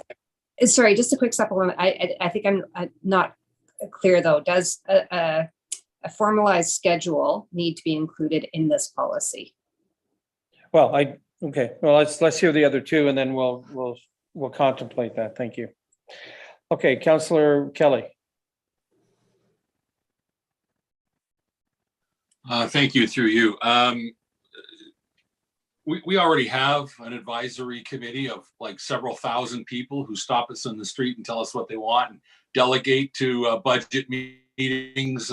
All I'm proposing and all I think is valuable, and I've seen it work extraordinarily well before there's a first draft of a budget. I'm not talking about getting comment on specific budgets. I think that's part of the problem with our process is by the time public engagement happens, it's 3 hours before a meeting starts, we're getting supplementary agendas and stuff emailed to us overnight with no possibility of reading it. I'm trying to back that up so that, and I'm, trust me, not trying to help Mark and his team do a better budget or the CAO do a better budget or a better ability to manage. I'm trying to help council do a better job of identifying the real the real route to successfully deploying the asset, the money that we take from the taxpayer. What are the priorities? What are the issues? And it's much more about listening and much less about talking. It's much more about taking their input and hopefully avoiding the duplication and the last minute jam of material that comes in before every budget meeting. We can set the table a little bit. Listen, they don't get any votes. They don't get to make decisions. It's not a subcommittee of the finance committee or anything like that. It's just an open forum, public meeting in the town square saying we're about to kick off the budget process. Let's hear from a certain group. Well, I guess we could invite everybody. Don't think we want to, but let's create a group of people who can come in and help us formulate the guidelines that we're going to ask our treasurer and our CAO to deploy in building a budget. That's all I'm talking about. Okay, thank you. Which could be as simple as adding 30 days to the process, more formally, Yeah. Okay, thank you. Councillor Jaglowitz, I'll give you a last word and then we'll wrap this up. Thank you, Chair. I thank members of council for the good discussion. I think you now see why I raised this issue and why I suggested this be a draft. We have lots of time till next budget period. I think Director Donaldson he's listened to what we've all had to say, and I think it might be worthy of the him taking a second look at this draft and seeing if it can be tweaked in some way to introduce some of those concepts that there seem to be a majority comment on. A couple things that I would make comment on, and that is that, yes, that is true that there was one-on-one meetings with two of the groups. But just keep in mind, those took place after those groups came to us and complained. They hadn't had adequate notice and adequate opportunity. So I'm with the other members who'd like to, let's be proactive on this and let's get them involved in the process. And I don't think I ever used the term subcommittee. I wasn't going there. I was trying to find a better way that we can move this budget forward. And so I would hope that if this is moving forward today, that Director Donaldson would at least tweak it before it gets to council. But my preference would be that he rethink some bit to introduce some of the concepts there. And as far as a couple other comments that were early on, because this is my last kick at this, I had great difficulty with the comments that our mayor made, but I support the comments that Councillor Bridgman did in response. Thank you. Okay, thank you. Mayor Harding, I'll give you the last part. Thank you. And I apologize if my comments offended anyone. We had letters regarding our subcommittees. We had letters from all of our ratepayer associations strongly urging council to go back. So yes, it was ultimately council's decision, but I'm happy to revise and remind everybody of those letters and numerous delegations on what we were trying to accomplish. So we listen to the public, and that's what we do around this table, is listen to the public. Regarding putting in place policies that have X engagement here and now, this is a living document. Director Donaldson is asking for some updates now. That doesn't mean in a month or 6 months we can't make additional updates. There's a lot of good within here that allows some financial reporting, some changes to our daily operating procedure. And I think that we should potentially move that forward today, and it can go to council. And if we find a better way to engage with the public, maybe it becomes part of the policy. There's nothing written in this policy that doesn't say we can't hold additional meetings. It doesn't say that we can't engage more. And I think that's what everybody around this table wants to do, and certainly has my support to engage more with the public. So I'm okay with moving this forward. Okay, good. Thank you. And with all due respect, Councillor Jaglowitz, we've heard from you. I would like to wrap this up, and I guess what I would like to do as much as anything is to challenge, as I'd said, this is called an update, and to the mayor's earlier words, this is not the be all and end all. In fact, it's a work in progress. It's a constant improvement. It's these gray words that let us mature. And as we get this budget process in place and other processes in place, over time, the public is more comfortable with the engagement level and their input. So I would read to you a motion that I have here in front of me that is moved by, and I guess it would be Councillor Kelly, seconded by Councillor Bridgman. Be it resolved that the General Finance Committee approve the updated policy C-FS-01 budget guiding principles as outlined in the staff report entitled C-FS-01 budget guiding principles policy update dated April 13, 2022, and that it be forwarded to council for ratification. All those in favor?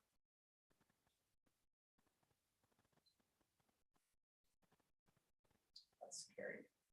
Okay. That's carried. Thank you, committee. Okay, we're going to take a break. Let's maybe see everyone back. Mr. Chair, would you mind just calling the other part of the vote? Sorry, all those. All the opposed. Sorry, all those opposed. Okay. Thank you. It's carried. Thank you. Okay, we'll see you at about 10:40. How's that? Thank you.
So are we unmuted?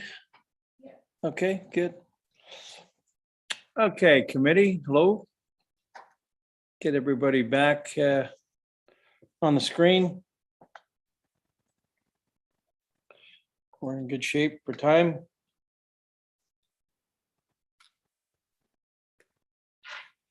Councillor Nishikawa, is she back yet? No? No? Okay. All right. Okay, welcome committee and welcome to the public. It's 20 to 11. We're at item 8A on our general finance agenda for today, Wednesday, April the 13th. And so I'm going to call on Corey Moore, our Communications and Economic Development Specialist regarding the Community Improvement Plan, very specifically the Port Carling pedestrian area. So Corey, you've got the floor. There you are. Welcome. Go ahead. Great. Thank you, Chair, and good morning, committee. Today's report provides a revised version of the pilot project initiative for James Bartleman Way and Locke Street in downtown Port Carling. Committee will recall in February, we discussed public realm initiatives for this year, evolving from the Community Improvement Plan. As part of that, we received an update from the District of Muskoka about them beginning plans for future construction work along 118. And we viewed it as a good opportunity to gain some insight into the James Bartleman Locke Street particular area on how we could learn a little bit now to help plan for in the future and perhaps tag along on some future construction work. With that, we were able over the last month to meet with the prospective business owners in the area a couple times. We also met with Public Works from our township, the district, and our own emergency services as well, just to discuss some of the ideas about creating a pedestrian area. We got a lot of good feedback, a lot of comments. We heard some concerns, and we also got a good understanding of business operations in the area as well and the impacts on those.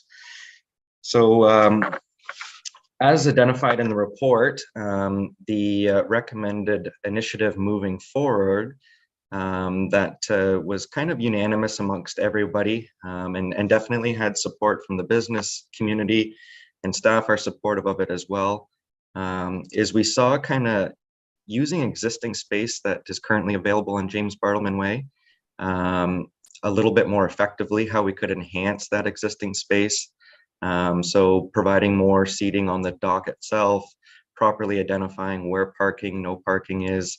The thought being that that would help with some of the pedestrian safety and vehicle congestion in that area, and that the better actual spot for actually closing off a zone for pedestrian only space, allowing some opportunity for more seating, maybe some outdoor entertainment events, would that actually be of Locke Street. It's a bit flatter. There's no removal of existing parking spaces as there's currently no parking there. And there's certainly not as many impacts to the existing business community just for the summer months for sure. So the proposed initiative that we concluded with everybody would be some enhancements to James Bartleman Way this summer, more of a slower approach, I would say, and kind of see how those impact change, while also closing Locke Street off to create a pedestrian zone during July and August, and seeing how that creates kind of more of a destination downtown, while also accommodating pedestrian safety as well. With that, Chair, I'll turn it over to questions. Good, thank you. A very thoughtful approach. Committee, we'll ask your comments. Councillor Hayes, go ahead, then the Mayor, then Councillor Kelly. Thank you, and through you, I think it's a really good idea. I think it'll give the tourists some place to go and gather in safety. My only concern would be with the crosswalk going across. Will that actually have the stop lights for the pedestrians as well, other than just a painted crosswalk, because it is fairly congested there in the summertime. And even without the crosswalk, you have people walking out onto that area all the time. Corey?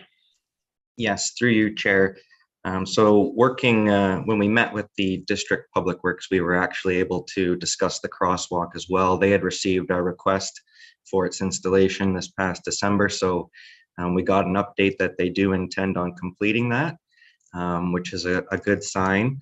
I think through that process, yes, it would include the proper lights / traffic awareness, I guess. And also the other alternative is there's a walkway underneath the bridge as well too, that this could help perhaps draw some more attention to as another option as well, with some proper signage, some unique signage may be included in that aspect. So, okay. So Councillor Bridgman, does that address your lighting? Oh, sorry. Sure. Okay, okay, the mayor and then Councillor Kelly.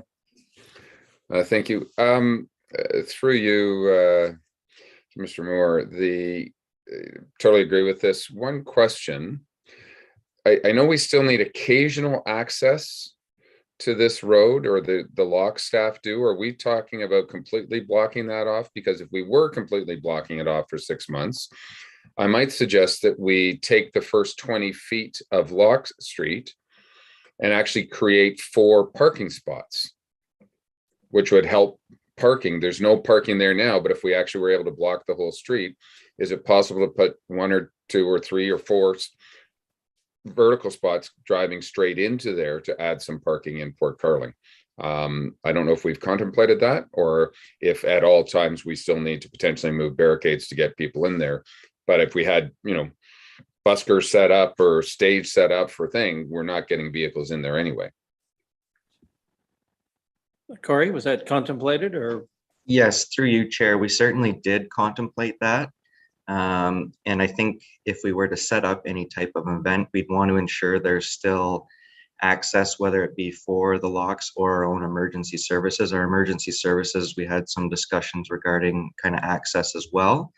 I think through those discussions, because it's only occurring for a couple months, district staff weren't too concerned with requiring a parking space. But I think the thought was there certainly could be an agreement in place that would allow them access if they needed to, whether that's a key to the bollard system to allow them access or the moving of a post. We would certainly work with them and our own emergency services in that aspect.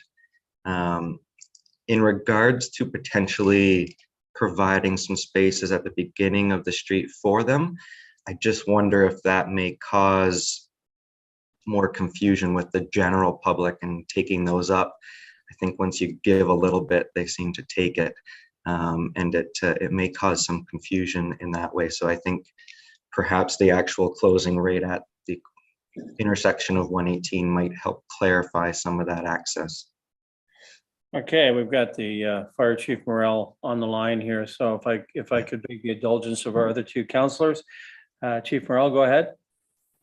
Yeah, the communications and economics. I don't even know how to say Corey's title, to be honest with you, but Corey's quite right when he mentions the fact that emergency services did evaluate this plan.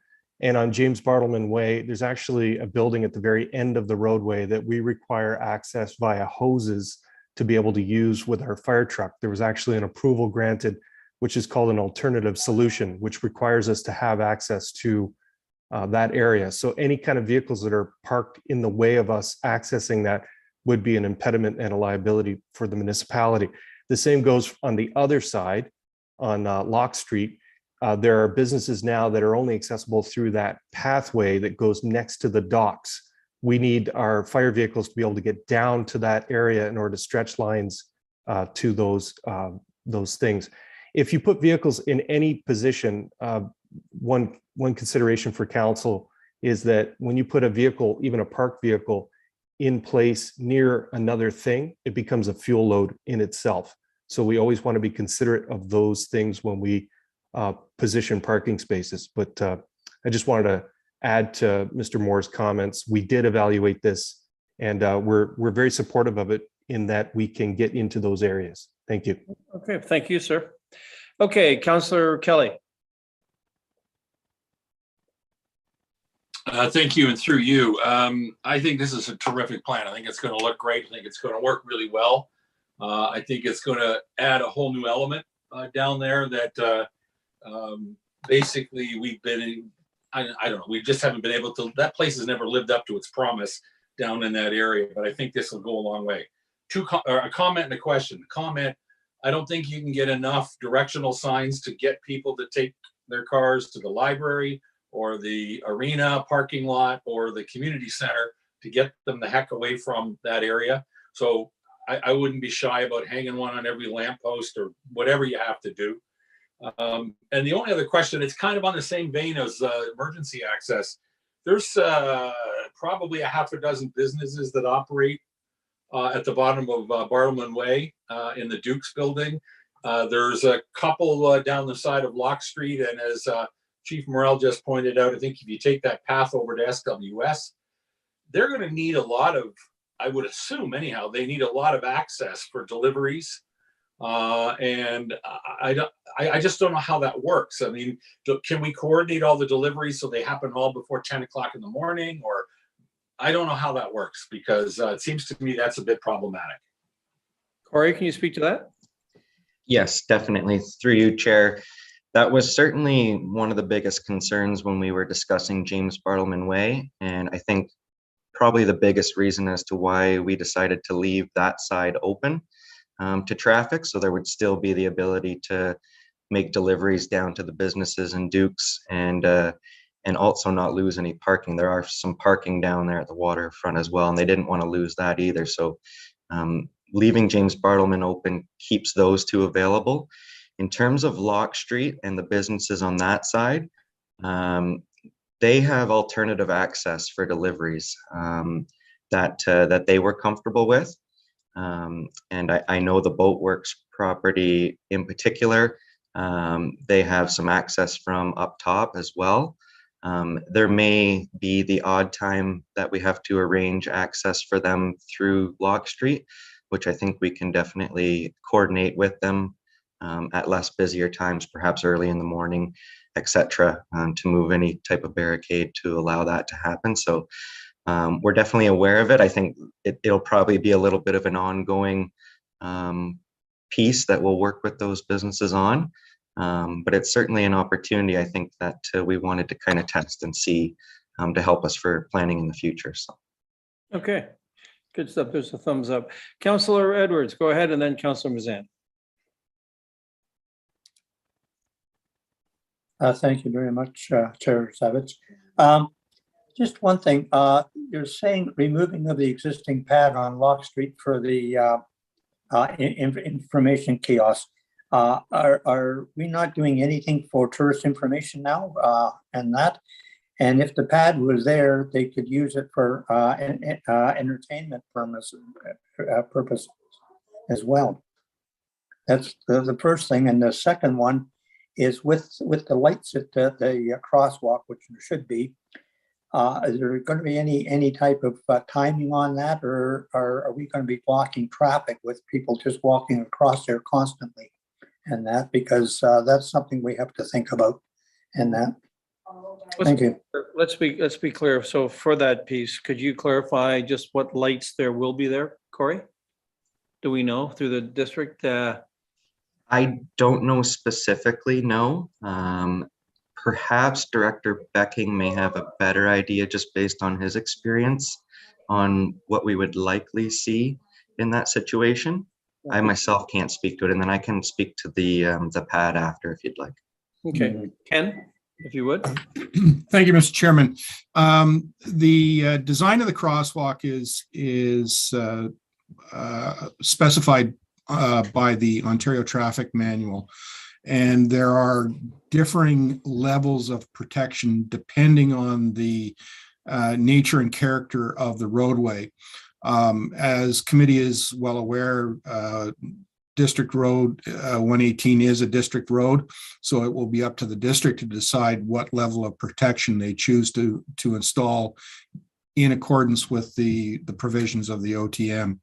I haven't analyzed the situation, so I can't advise you, but it will be dictated by the standards. Okay. Okay, and the second part of that, Councillor Edwards, you okay with that? We're going to ask Corey now about the pad piece. Yes, so the pad was installed a few years ago now for the information kiosk, but we haven't budgeted for that for the past couple years now. The thought was removing it is just because of the agreement we have with the district speaks to removal of it if we aren't going to use it.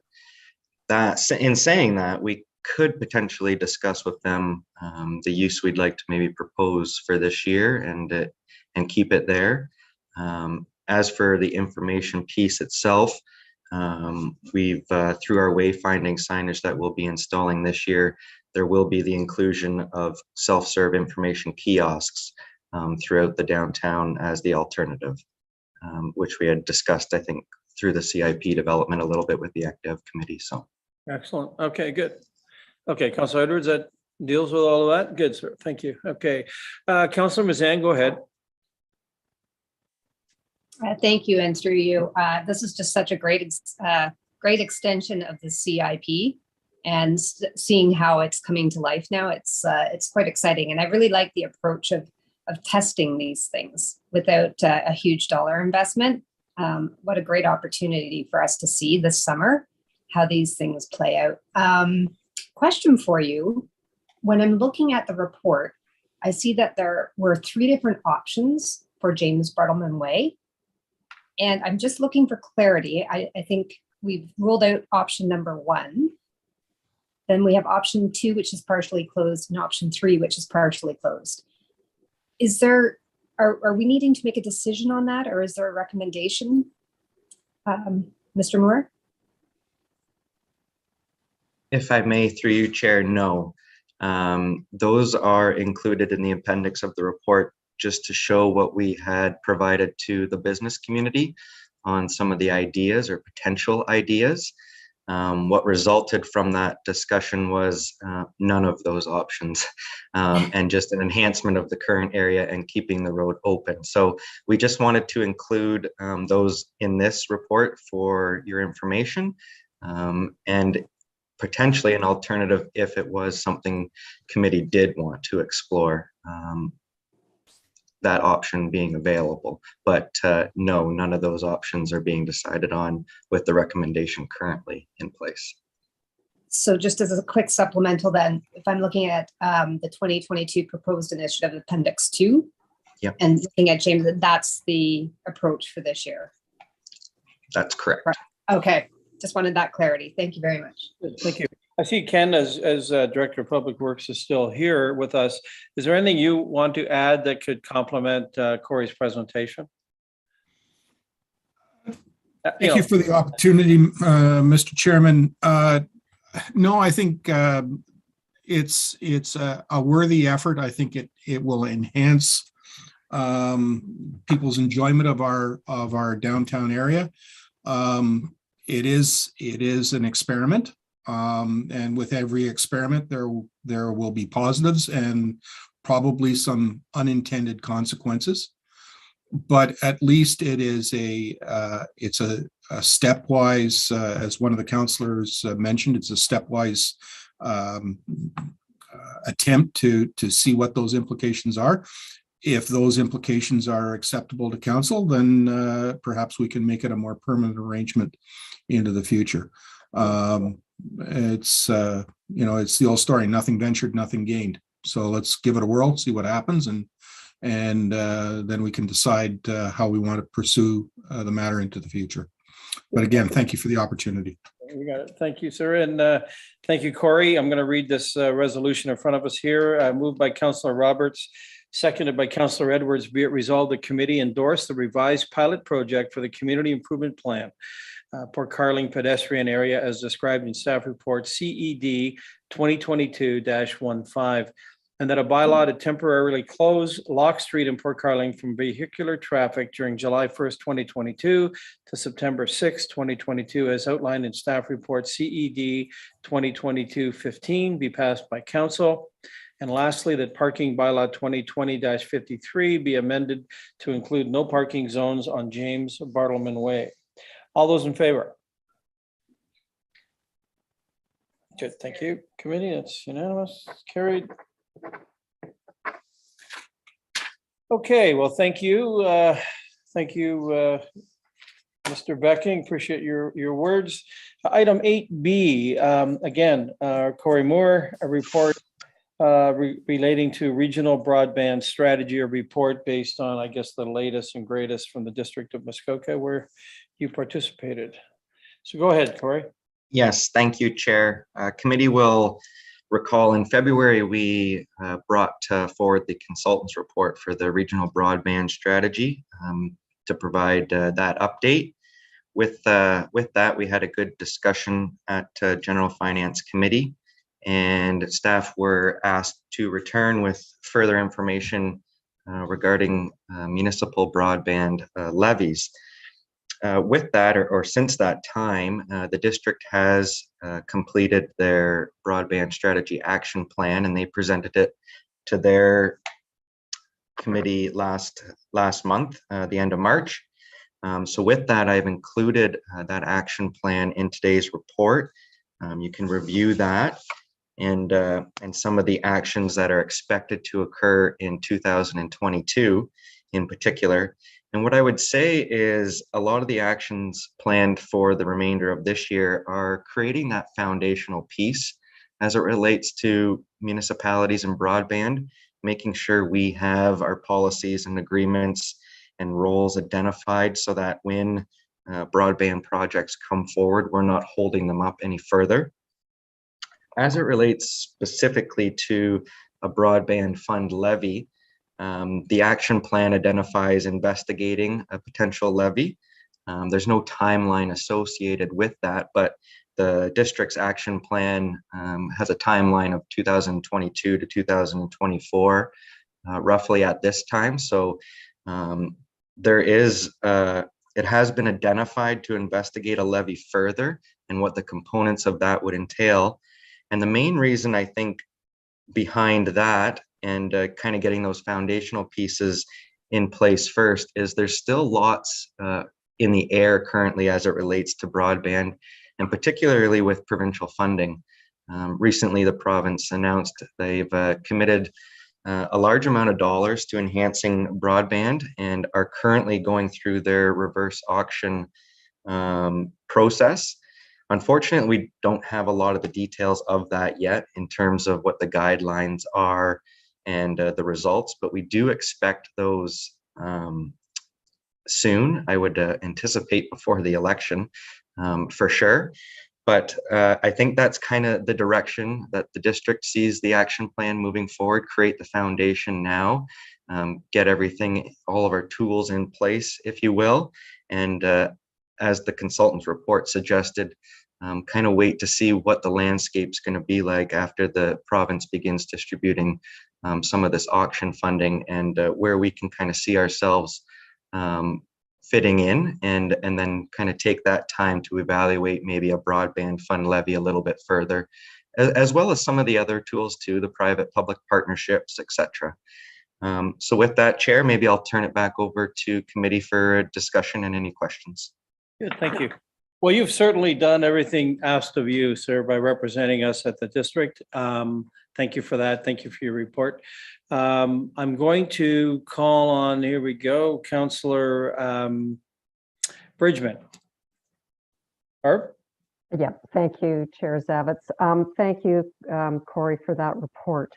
As you know, I've taken quite an interest in this area, so I actually went back and watched the proceedings of this. It was about 40 minutes. There wasn't a lot of discussion at all. The recommendation that a coordinator be appointed immediately was not put in place. In fact, the district is waiting till 2024 to do that. So, and Councillor Jagger was actually asked about a levy, and it was a very committed answer on that levy, which he may or may not want to comment on. So the bottom line is, yes, we need, I agree that the getting all of the municipalities to have sort of a standard, yes, is terrific.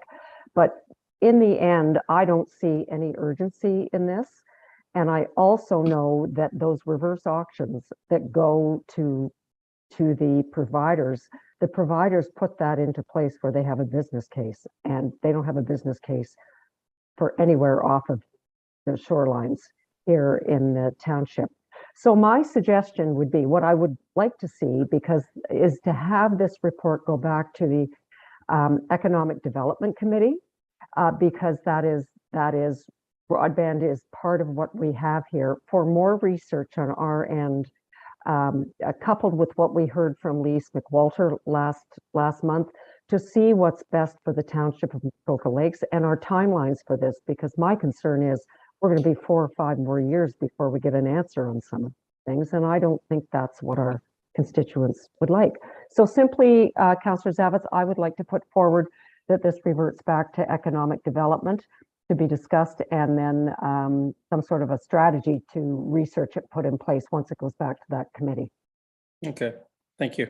Not necessarily in any way negative commentary to the district, but in a compliment in that regard. So as I understand it, good, thank you. Okay, so Councillor Mazan, I see you have your hand up, and then Councillor Kelly. Then Councillor Hayes. Thank you, and through you.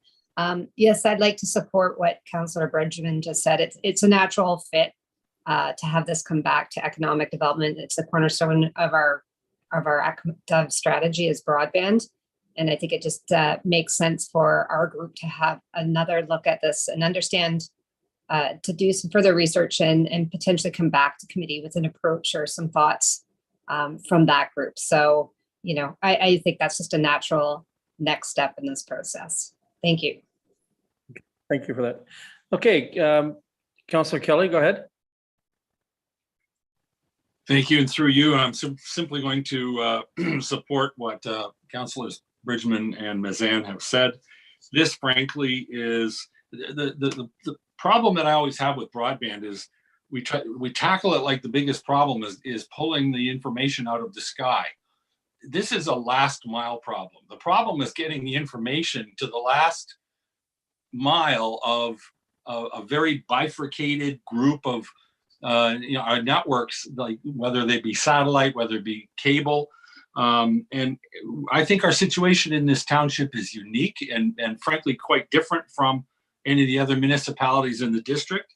ECDEV is charged with the responsibility of growing the local economy, and growing the local economy, growing the local community is going to depend very much on an urgency around becoming a much more wired or technologically, not savvy, but making sure the technology is available to all people who can use it on the waterfront, off the waterfront, in small towns or in Bala or on Port Carling. And I think we can bring a unique look at it through the ECDEV committee and make our recommendations from there.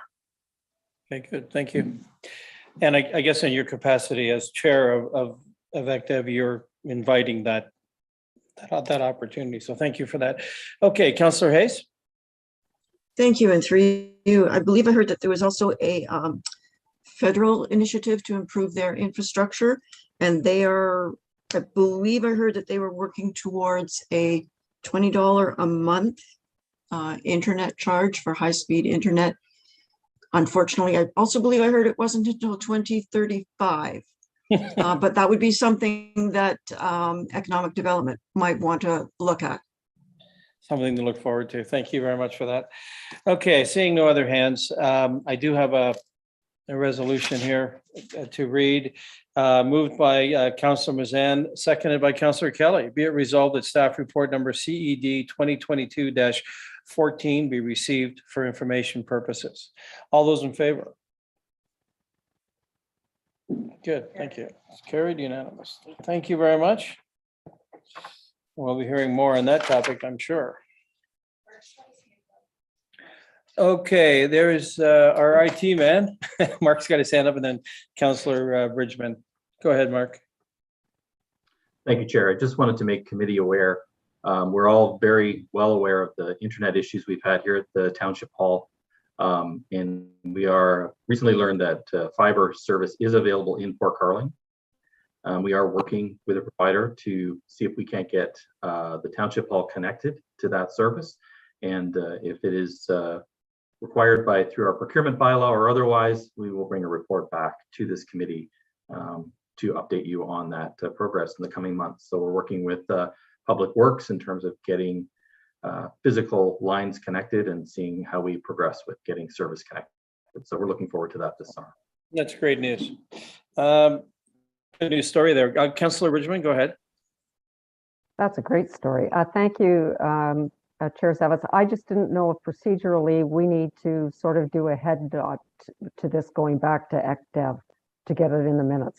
No. I don't want to miss that opportunity, that's all.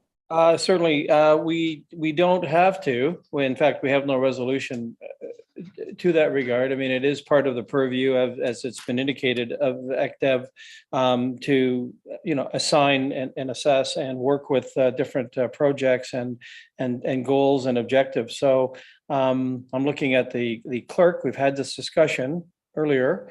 We don't have it. I mean, I guess we could. There's no decision of council that will be recorded in the minutes, but ECDev committee is free to speak about any matter. Right. Yeah. So we don't need there won't be a formal ask of this committee if they in the majority are okay with it going to ECDev. It doesn't have to, it's not that way. But I mean, well, we're not prepared to do that. We don't have a resolution. As I guess we could do a first and seconder and do the whole scenario. But I think suffice to say that it's well within the purview of ECDev to review this and move on this project in concert with the other influences at play here. Councillor Mazan. Thank you. And through you, I was going to say two quick things. First of all, because it's in our ECDev strategy, I feel like it is a natural fit. So hopefully that just, I think everybody was nodding their head around that. The second piece to Director Donaldson's sharing of the good news that fiber is available here in Port Carling, and just would ask that as we continue to have these discussions with the other, with the variety of suppliers, to ensure that we are seeking if there's any new services available in some of the more remote and rural locations at the same time as looking at the urban centers. And if that is the case, if there's a future report coming forward, just so that we understand the different opportunities presented in our township today. Thank you. Thank you. That could well be within the scope of ECDev as well. So absolutely. I'm looking at this in its entirety. So thank you for that. Okay, committee, moving along. Item 9, if I will, on the agenda, unfinished business. Are there any hands up on any unfinished business that one would like to bring up? If not, seeing none, I'll move on to item 10A, which is our district municipality of Muskoka updates, and I'll call on the mayor first. Mayor Harding, go ahead. Thank you, Mr. Chair. We had a couple meetings. One, I'll go first with a joint meeting with CPS and EPW, and that was to discuss our water and wastewater capacity allocations at our plants. The issue that we face is people will come in with a planning application. And they say, we want to build a subdivision with 50 homes. We say, fine, the plant can have that capacity. It gets allocated, but those developments may never get built. And that allocation within the plants gets used up. So I'll take for Port Carling, for example, our Port Carling plant in particular, in round numbers off the top of my head, right now we're using about 40% of the plant's capacity. However, the applications on the books put us over 85% capacity, meaning we can't add any development in Port Carling until we build out an additional capacity within the plant. So planning staff at the district are going through their applications. They'll be revising and discussing people, are these actually going to be built? And they can withdraw applications if they've been on the books too long, but there's discussions that go on with people to try and re-understand that. The other thing we're trying to understand right now, the threshold is 85% of capacity, that we won't allow any new builds. The issue is, in round numbers, it takes about 5 years to build a new plant by the time you do the EAs and everything associated. But at 15% remaining capacity to go from 85 to 100%, we're about 25 years in that build out. So we may be able to push our plant capacity to a 95% before we would actually have to build new facilities. So more information was an information report, but more information will be coming back over the coming months and years, in particular, as the district, because it's not a problem just in Port Carling, in particular Bracebridge and Huntsville, with a lot of growth, they're also over capacity. So trying to understand that. We did also have a meeting the day prior, our regular EPW meeting. We had opened the meeting with the Muskoka Lakes Golf Club, Michael Kulip, talking about potential realignment of Ferndale Road. And the same presentation, basically, as we saw at Township Muskoka Lakes, was presented to the district, as it is a district road. There was lots of discussion around that meeting. There was a question whether we passed a resolution or not. And I'm sure actually everyone on this council has probably watched that meeting a few times. Was stated that we did not pass a resolution. What came out of the meeting, though, is Chair Klink brought up that he would like to actually just advise council that it was okay for them to go ahead and do an EA. I think just as a bit of background, no one is agreeing to move a road. No one is suggesting where the realignment may or may not be. But the district felt that with any kind of potential issues, it would be prudent of them to allow someone to evaluate options. And that's all that's happening at this particular point. So a resolution was passed with 2/3 request that number one, Muskoka Lakes would be responsible for all costs associated. But more importantly, that final approval of any recommendations always remained with the District of Muskoka, because it is a district road, in consultation with the Township of Muskoka Lakes, because it is in our backyard. So that resolution passed. We did have our operating budget variance reports. Basically, we're about $4 million to the good. 1.2 million of that was from winter road control, as we didn't have a ton of snow this year. There was also a bunch of a couple million almost in solid waste, and mostly that was due to higher revenues that we received in the solid waste capacity. One of the things we did was we had built a number of years ago a holding station to manage our own recyclables and not always ship them off, and that has proved certainly economically beneficial. We talked about our collection tonnages, disposal capacity updates.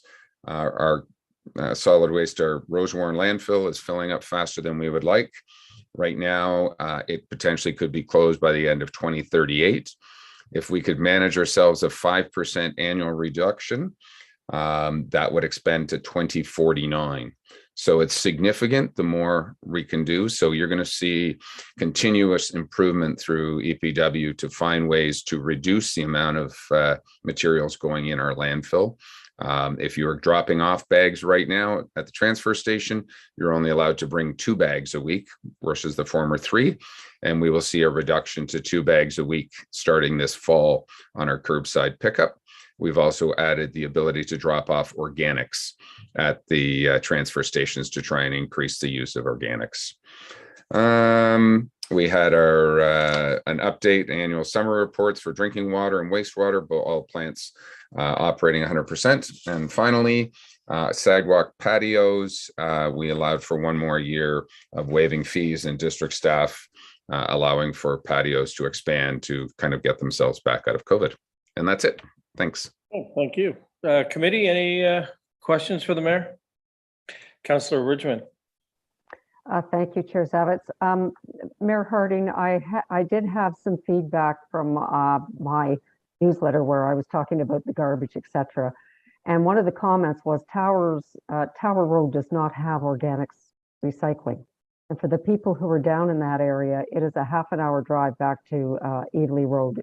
So is there any chance that organics could now be dropped off at Tower Road?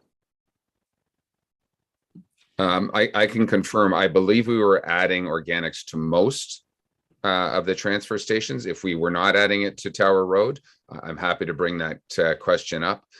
But it ultimately comes down to, we decided to expand. I thought it was all, but it may not have been all. It may have been 80% of our transfer stations, just trying to manage our budget, because as soon as we have organics drop off, it means increased staff and a whole process to deal with the organics at those transfer stations. So there's a cost associated with that. So there was a step process this year.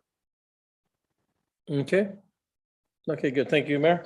Okay, so Councillor Jaglowitz, you're up in terms of your district update. Thank you. Thank you, Chair. The Finance and Corporate Services Committee at the district met on April the 13th, and one topic was the broadband subject, which has been reported on this meeting. I'll just add one comment that Corey did mention, that the committee has decided not to have a dedicated person head it up, but instead approved an additional $23,000 for the consultants, for consultant services. So that's as fast as that's moving along at this point. The next item that came to us was the 2022 management and non-union annual compensation review. And I always like to report this to the township so you can see what our district partner is doing. The study came in and they had a comparative group of 14 municipalities that's, and this is for 2021, which saw wage increases between 1% and 4%, averaging 1.8%. When they did a survey of the 6 lower tiers, that average came out at 2.47%. What the committee recommended, what was recommended was 1.85%. So I merely just give that to you. Their system there doesn't just look at, and just incidentally, the 12-month inflation in January 22 was 5.1%, and everybody knows it's way higher than that now. However, their way of looking at salaries is much broader and doesn't just follow that inflation factor. So just for information. The committee also was advised that the district's looking at a $4 million surplus already. They just passed the budget a short period of time ago, and that $2 million of that has to do with operating budget, of which the low snow removal costs were one item. The other item was a $2 million surplus in the solid waste area, which is unusual. Usually those costs are going up, and that's mainly to hire a recycling program. But one comment at the committee was why the committee wasn't aware of that at budget time, but there was an explanation for that. That's basically my report, other than to indicate that the council meeting coming up this Monday, I'm going to be asking the council to defer the EPW Ferndale motion back and send it back to the committee to allow for more input from the township. I've spoken to the chair of EPW about that. I've not had a response. I just felt that they're now becoming aware of more information and may want to reconsider that. That's my report, Mr. Chair. Okay, thank you. Okay, committee, any questions of Councillor Jaglowitz? No. Okay, good. There we go. Councillor Edwards. Alan, you go ahead with your report, sir. Thank you very much, Chair Zavitz. We had an oral presentation from Jeff Mould. He was representing the Community Enterprise Network, Inc., which basically they were just looking for some surplus land to put affordable housing on. Very little on the detail on that. There was a planning. It was Trail Ridge and that, which is in Gravenhurst. Just a minute now. There was a statutory public meeting for official plan amendment 52. And that which will then be brought back at a later date. The Affordable Housing Initiative, they're going to do one affordable 2-bedroom rental unit. And that is authorized funds of $40,000 for that one. And that is in Huntsville. The grant submission for Seniors New Horizons, they were able to get a grant of $24,990, which will then increase the budget from $409,806 to $434,796. And just the extension of a draft condominium in Huntsville and one in Georgia Bay. And that's my report. Thank you. Good, thank you. Okay, so that's item 10A. We Councillor Nishikawa is not here, so we won't be able to avail ourselves of her report. Item 10B, community events update. Does anyone have any commentary from their local areas as it relates to item 10B, community events? Alan, you. Councillor Edwards, go ahead. You're muted.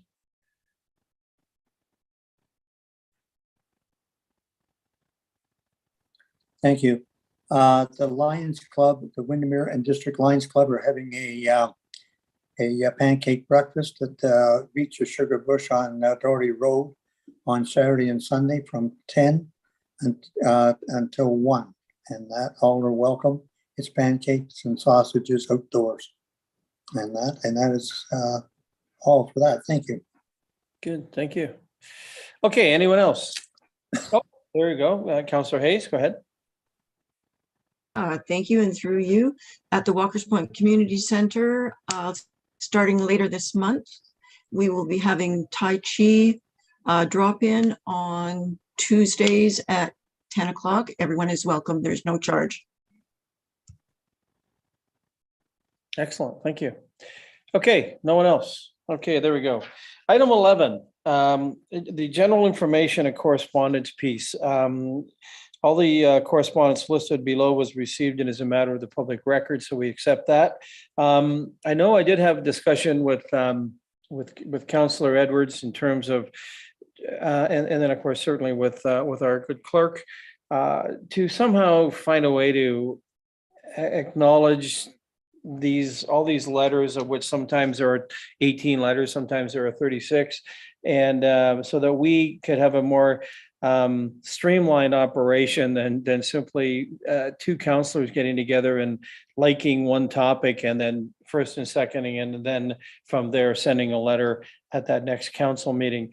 I didn't get very far with it in terms of speaking with our clerk. It would seem that it could well be part of a committee structure, given the election coming up. Perhaps that could be a mandate of at their discretion, of course, to look at this in another way. We all know how we've dealt with these when we first were elected, and they were simply emailed to us ad hoc throughout the month, and we would look at them and I guess read them, and if we were so moved by one of them or two of them or 20 of them, we would attempt to at least acknowledge that initiative and put our own letterhead to it. We don't have, unless this group wants to have this discussion now, here and now. I might suggest that, and our good clerk had a great idea, but it would take a month or two, and that would be to let us know how some other municipalities handle the same sort of issue. It would seem that if people are taking the time and energy to point out many things of concern on a more of a provincial level and seeking solace and support from others, that we should give it its due course. And I'm not so certain we are. Certainly, my good friend, Councillor Edwards isn't. I'm going to call on him now. Thank you. Yes, I would like to see more thought given to this. And I can't see why we can't have a resolution and that before council with a box checking off A, B, C, D, E. So in other words, if we were going over today's agenda, maybe we'd pick A, support for Ukraine. We could pick firefighter certification, which is important. We could pick out joint and severe and that liability. Since our insurance has gone up 62%, I think, our liability, and that we should be letting the province know and supporting these other communities. Again, the F, the revolving door justice system, and H, dissolve the OLT, the Ontario Land Tribunal. It's costing millions of dollars if you read it to the communities. And I think the province would then do something. They may not disband it, but they might overhaul it. And definitely J, a moratorium on gravel applications. I think that is really important. So that's just some of the things, but I think just put a nodding ahead and showing they could check it off, and then it could be brought to council as action items and then send letters and that, but we're just putting them out. We're not doing and that justice for. And it's sad that these other communities are doing so much of the work, and all we have to do is say, yes, we agree with you. And it's not as if we're making motions or anything else like that, but there's got to be an easier way than what it is, rather than having to try and get somebody else to second it. If that is the case, I would go on record as saying anybody that wants to bring anything forward, I would automatically second it, and then it would go from there. So it's just my thoughts on it, but something should be done, and I would like those motions that brought forward and that today. Thank you. Thank you. So our clerk just got a shiver. So I'm going to hand this over to our clerk, Lauren, and she'll talk about it. Thank you. Thank you for you. I already had my jacket on, so no need to shiver, but anywho. I understand we were doing this a different way before I joined the township, and then this new format came into play because there were some comments that no one was quite content with the old format.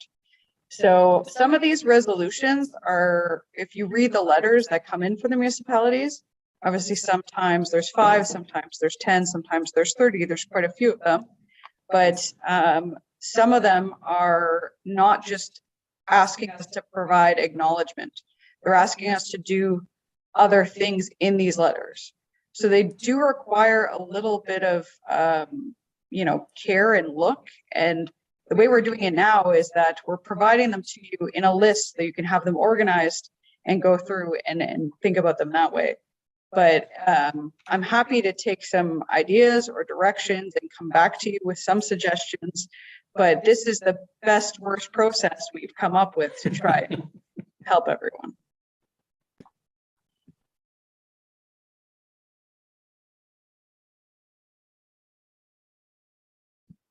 Okay. Okay, Councillor Hayes and then Councillor Jaglowitz.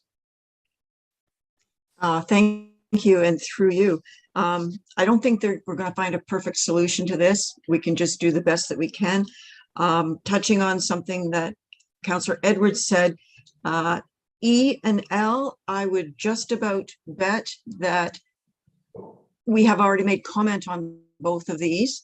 If we haven't, I'd like to see both of them to come forward. But I think what happens is somebody else comments, and then 2 or 3 months down the line, it comes back again. So we're seeing the same things over and over again. If there could be any way that once we have addressed something, we don't see it anymore, that would cut down on it at all. But like I said, E and L, if they're not already out there, they should be. Okay, good. Okay, Councillor Jaglowitz and then the mayor and then Councillor Edwards. Thank you, Chair. Yes, I support E and H actually. And in fact, a couple of meetings ago, I did ask that they come forward. And then it was put back to me to find a seconder and bring it forward. And I just never got around to it. So I think I agree with Councillor Edwards' method that it should be fairly simple. Maybe it's just a case of us indicating we have support for them and that the clerk would draw something up. So I apologize. I supported those two and I did not follow through. So we need a better system that way. Yeah, fair enough. And that's where we are with this. Councillor Jaglowitz agreed. And I do personally like the idea that as Lauren has offered amongst her busy schedule to come back to us with perhaps some other options. She wasn't here to give us this option. And clearly we don't believe this is that viable. And quite honestly, she's quite caught up with the process where, when two of us say, let's look at something, there are 8 others here on this screen. And, to seek a majority of approval for items A through K is an onerous task. And we could be here for 5 months. The whole idea is to find some streamlined way, and yet we have to be careful with the details. And so with that having been said, I'll call on the mayor, Councillor Edwards, and then Councillor Mazan, and we'll wrap it up. Thank you. I guess my perspective is there are certain items of correspondence that certainly do need our due diligence and our support. We did hear that some of these have already come up. We've already voted on them. The items have already been done. Do we need paper after paper after paper? I think if we ask ourselves the question, if there's an application coming to this council and we get 8 form letters or we get 12 form letters, does it really change our opinion on the application? And understand these letters are going to the respective ministries and the premier to try and affect change. The greatest way to affect change is not just to, oh, I support this and here's my name on the petition, because in actual fact, that's what we're doing, is signing the petition of support. And I don't disagree that at times we should be doing that. But if it's something that we really believe, we need to take up cause and at various conferences, ask to have delegations to speak to the various ministers to affect change or speak to those topics. There will be times that we want to support something, and I agree with that. So maybe, and I think the clerk has said, let's try and find a best practice. Maybe we need to adjust our council agenda, that we put a topic on there, agenda items, letters of support from a prior GNF meeting that would allow something to get on there. And I throw that out there as an idea that any one councillor could put it on to get it on the agenda. It's written down as a letter of correspondence, and then we can say yes or no to it. It would be a change in our procedural bylaw, but I'll just throw that out there as maybe a method to advance things. But at the end of the day, just because one of us believes something is more important doesn't mean that we all do. And I think we need to make sure that we all chime in, or at least 6 of 10 of us chime in on something.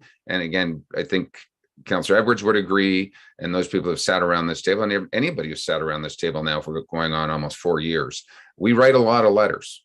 We'd send a lot of letters of support.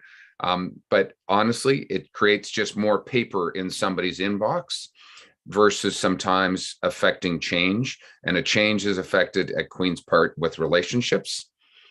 It's relationships with our MPP, and it's also relationships with the various ministers in charge of those portfolios. So that's what I encourage us to do. The additional thing that I'll just comment on, as we continue to add these letters, it adds huge amounts of staff time. And it's not just whatever, oh, we forwarded off and here's the resolution, here's the words, and here's the medal. And it just, is it affecting change, or is it creating paperwork for people? So I just want to be careful as we move forward for whatever the process may be. Well taken. And I think too, as we're having this fireside chat here, I am very, very concerned about the plugging up the works here with, because if we're going to do it, to your point, we would do it properly, and we would need to have a lot of background rationale to it, and somebody needs to maintain it and keep it up. Again, that's why I would be very interested in knowing what some other municipalities do in this scenario. I think would be very enlightening. Councillor Edwards and then Councillor Mazan.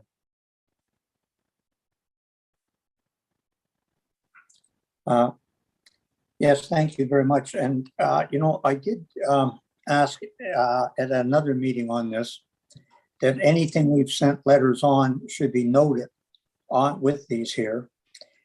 It's a much better system we have now because you list them where they are, so we're not going all over the place. As you said, we were getting emails before, they get lost.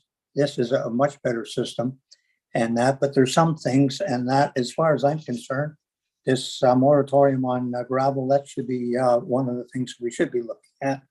And that because Muskoka is all rock, and that way it could come to council and actually be voted on. And the thing is if there's support, all you have to do is say, yeah, I support it, do a count, and then it would go to council. It's very simple, and that it doesn't have to be rocket scientists. But anyway, we'll leave it the way it is. Yeah, it doesn't have to be rocket science, but respectfully, it's all okay until we disagree. And as soon as there's a disagreement, that's a 42-minute discussion where I attempt to change your mind or you attempt to change mine. So then that times the 16 different items, and there were 36 items. So that's point well taken. And that further. So then what we're saying is these letters aren't worth it, and we should just ignore them all. Thank you. Yeah, no, thank you for that. Councillor Mazan. Thank you, and through you. Just generally speaking, my recollection of how it used to be organized and how it's organized today certainly makes it much easier for me. And I do like how it's organized. With the exception, and I want to pick up on what Councillor Edwards just said, I sometimes look at these and think, I try to go back historically to know, okay, we have talked about this one, and or there's been an action on our behalf. So somehow helping us, and a great example, I think for me, is point number E. My recollection on this, and I could be wrong, and I may be looking to our CAO to support me on this one. I attended, I think the mayor and our senior staff doing a delegation at AMO, and I believe that we have sent some kind of correspondence historically. I felt like the township was actually one of the leaders on this one, but that's not necessarily getting reflected here. So I'm going back and looking at it saying, is there something new on this that we need to act on? So using that as the example, sometimes these things keep coming up and action that we've taken isn't necessarily reflected, or it's requiring me to go back and do some further questioning or asking. So using that as an example, maybe the CAO could clarify if I'm wrong, but I do think that there is an opportunity in there. Okay, good. Thank you for that. I'm going to call on our clerk for a little clarification before Councillor Hayes. So through you, I just want to mention that common sense would dictate that it might be simple to just put a topic, the number of municipalities we've received correspondence on that topic from, and then the action. But the complicated part of this is that it seems oftentimes municipalities like to put their own flair. And so then it gets into a determination from the clerk's department about, well, did we actually address this extra added point? And that's why we just tend to put it back on the agenda with a note that also see this previous agenda where this similar topic was. So it gets really complicated. There's a few definite frequent flyers, municipalities that like to send these around often. There's some municipalities that have a policy where they never sort of do this or send this around as practice. And it's hard to land on what exactly is necessarily the best way. But we've only been sort of thinking about this for a couple days, and I might have some more thoughts in the future, but this is just my immediate reaction. Okay. Thank good. you. That's a very good point and clarification. As I said, my recollection of where we started and where we are today, this certainly helps me. It organizes information. So thank you. Good. Okay. Thank you. Councillor Hayes, and we'll wrap this up. Yes, through you, just to say, these resolutions are important, and it is important to support them or not support them, because I believe that's how AMO takes their temperature. And if there's 144 municipalities that absolutely find this recommendation must be acted on, then that priority will go up at AMO and they will fight for it as well. So I think that this is how we tell people what we're supporting and not supporting. So it is very important. Well, I think that's why we're having this great long discussion. It is important, and I certainly agree with you and with Councillor Edwards and with the other words today. I personally would be so bold as to suggest that I really do think it would be a great idea to find out how some other municipalities handle this amount of information. I mean, it's a massive amount of information. I think Lauren has really framed it up well. It's what we do with this information. You know, the min and the max of it, somewhere in the middle. Maybe hopefully we can find some ground that we can support, show our support as a township and our influence. To the mayor's earlier point about gets all the way to Queen's Park, and it helps in our relationships when we we take our positions in that sand and we don't cross that line. So I guess there's two things. Would we as a group be supportive of our clerk over the next month or two, the next cycle or two, coming back to us with certainly some of her good thoughts as she ponders this further, and also some insights as to how some other municipalities deal with this information. Would you find that of interest, committee? Would you? I'm seeing a good. Okay, thumbs up. Great.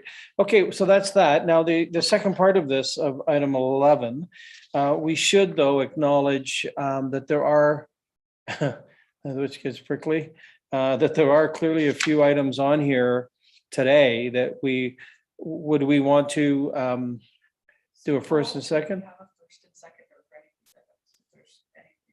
Yeah. So right here and now we have items A through L. If we had a first and seconder here and now with that existing process, we would then move those on to council for next month in terms of that aspect. So I really don't want to go through them all. And you can see there's the peril in it. Mayor, help. Thank you. I think the current process, if an individual councillor sees something on there that they like, reach out to one of your colleagues, have it seconded, forward it to the clerk, and it will appear on the next council agenda. So let's stick with that. Then let's ask the clerk over the next couple months to provide some other alternatives that may or may not work. And who knows, maybe we end up with the exact same process, but let's figure out where we go from here. We do not need to go through each of these today. Okay, good. Thank you. Committee, you're good with that? Given that we are? Okay. And Lauren? A show of hand? No, I got the consent of the direction. So. Excellent. Thank you very much, Lauren. Okay, so listen, given that, I'll move on. We obviously have no closed session today. I'll look at the clock and it's essentially 11:50. Moved by Councillor Jaglowitz, seconded by Councillor Hayes. Be it resolved that this meeting adjourn at 11:50 a.m. And the next regular meeting of the General Finance Committee will be held on Wednesday, May 11th, 2022 at 9 a.m. or at the call of the chair electronically from the Council Chambers Municipal Office in Port Carling, Ontario. All those in favor? It's carried. Thank you, committee, and we'll see you at council this afternoon.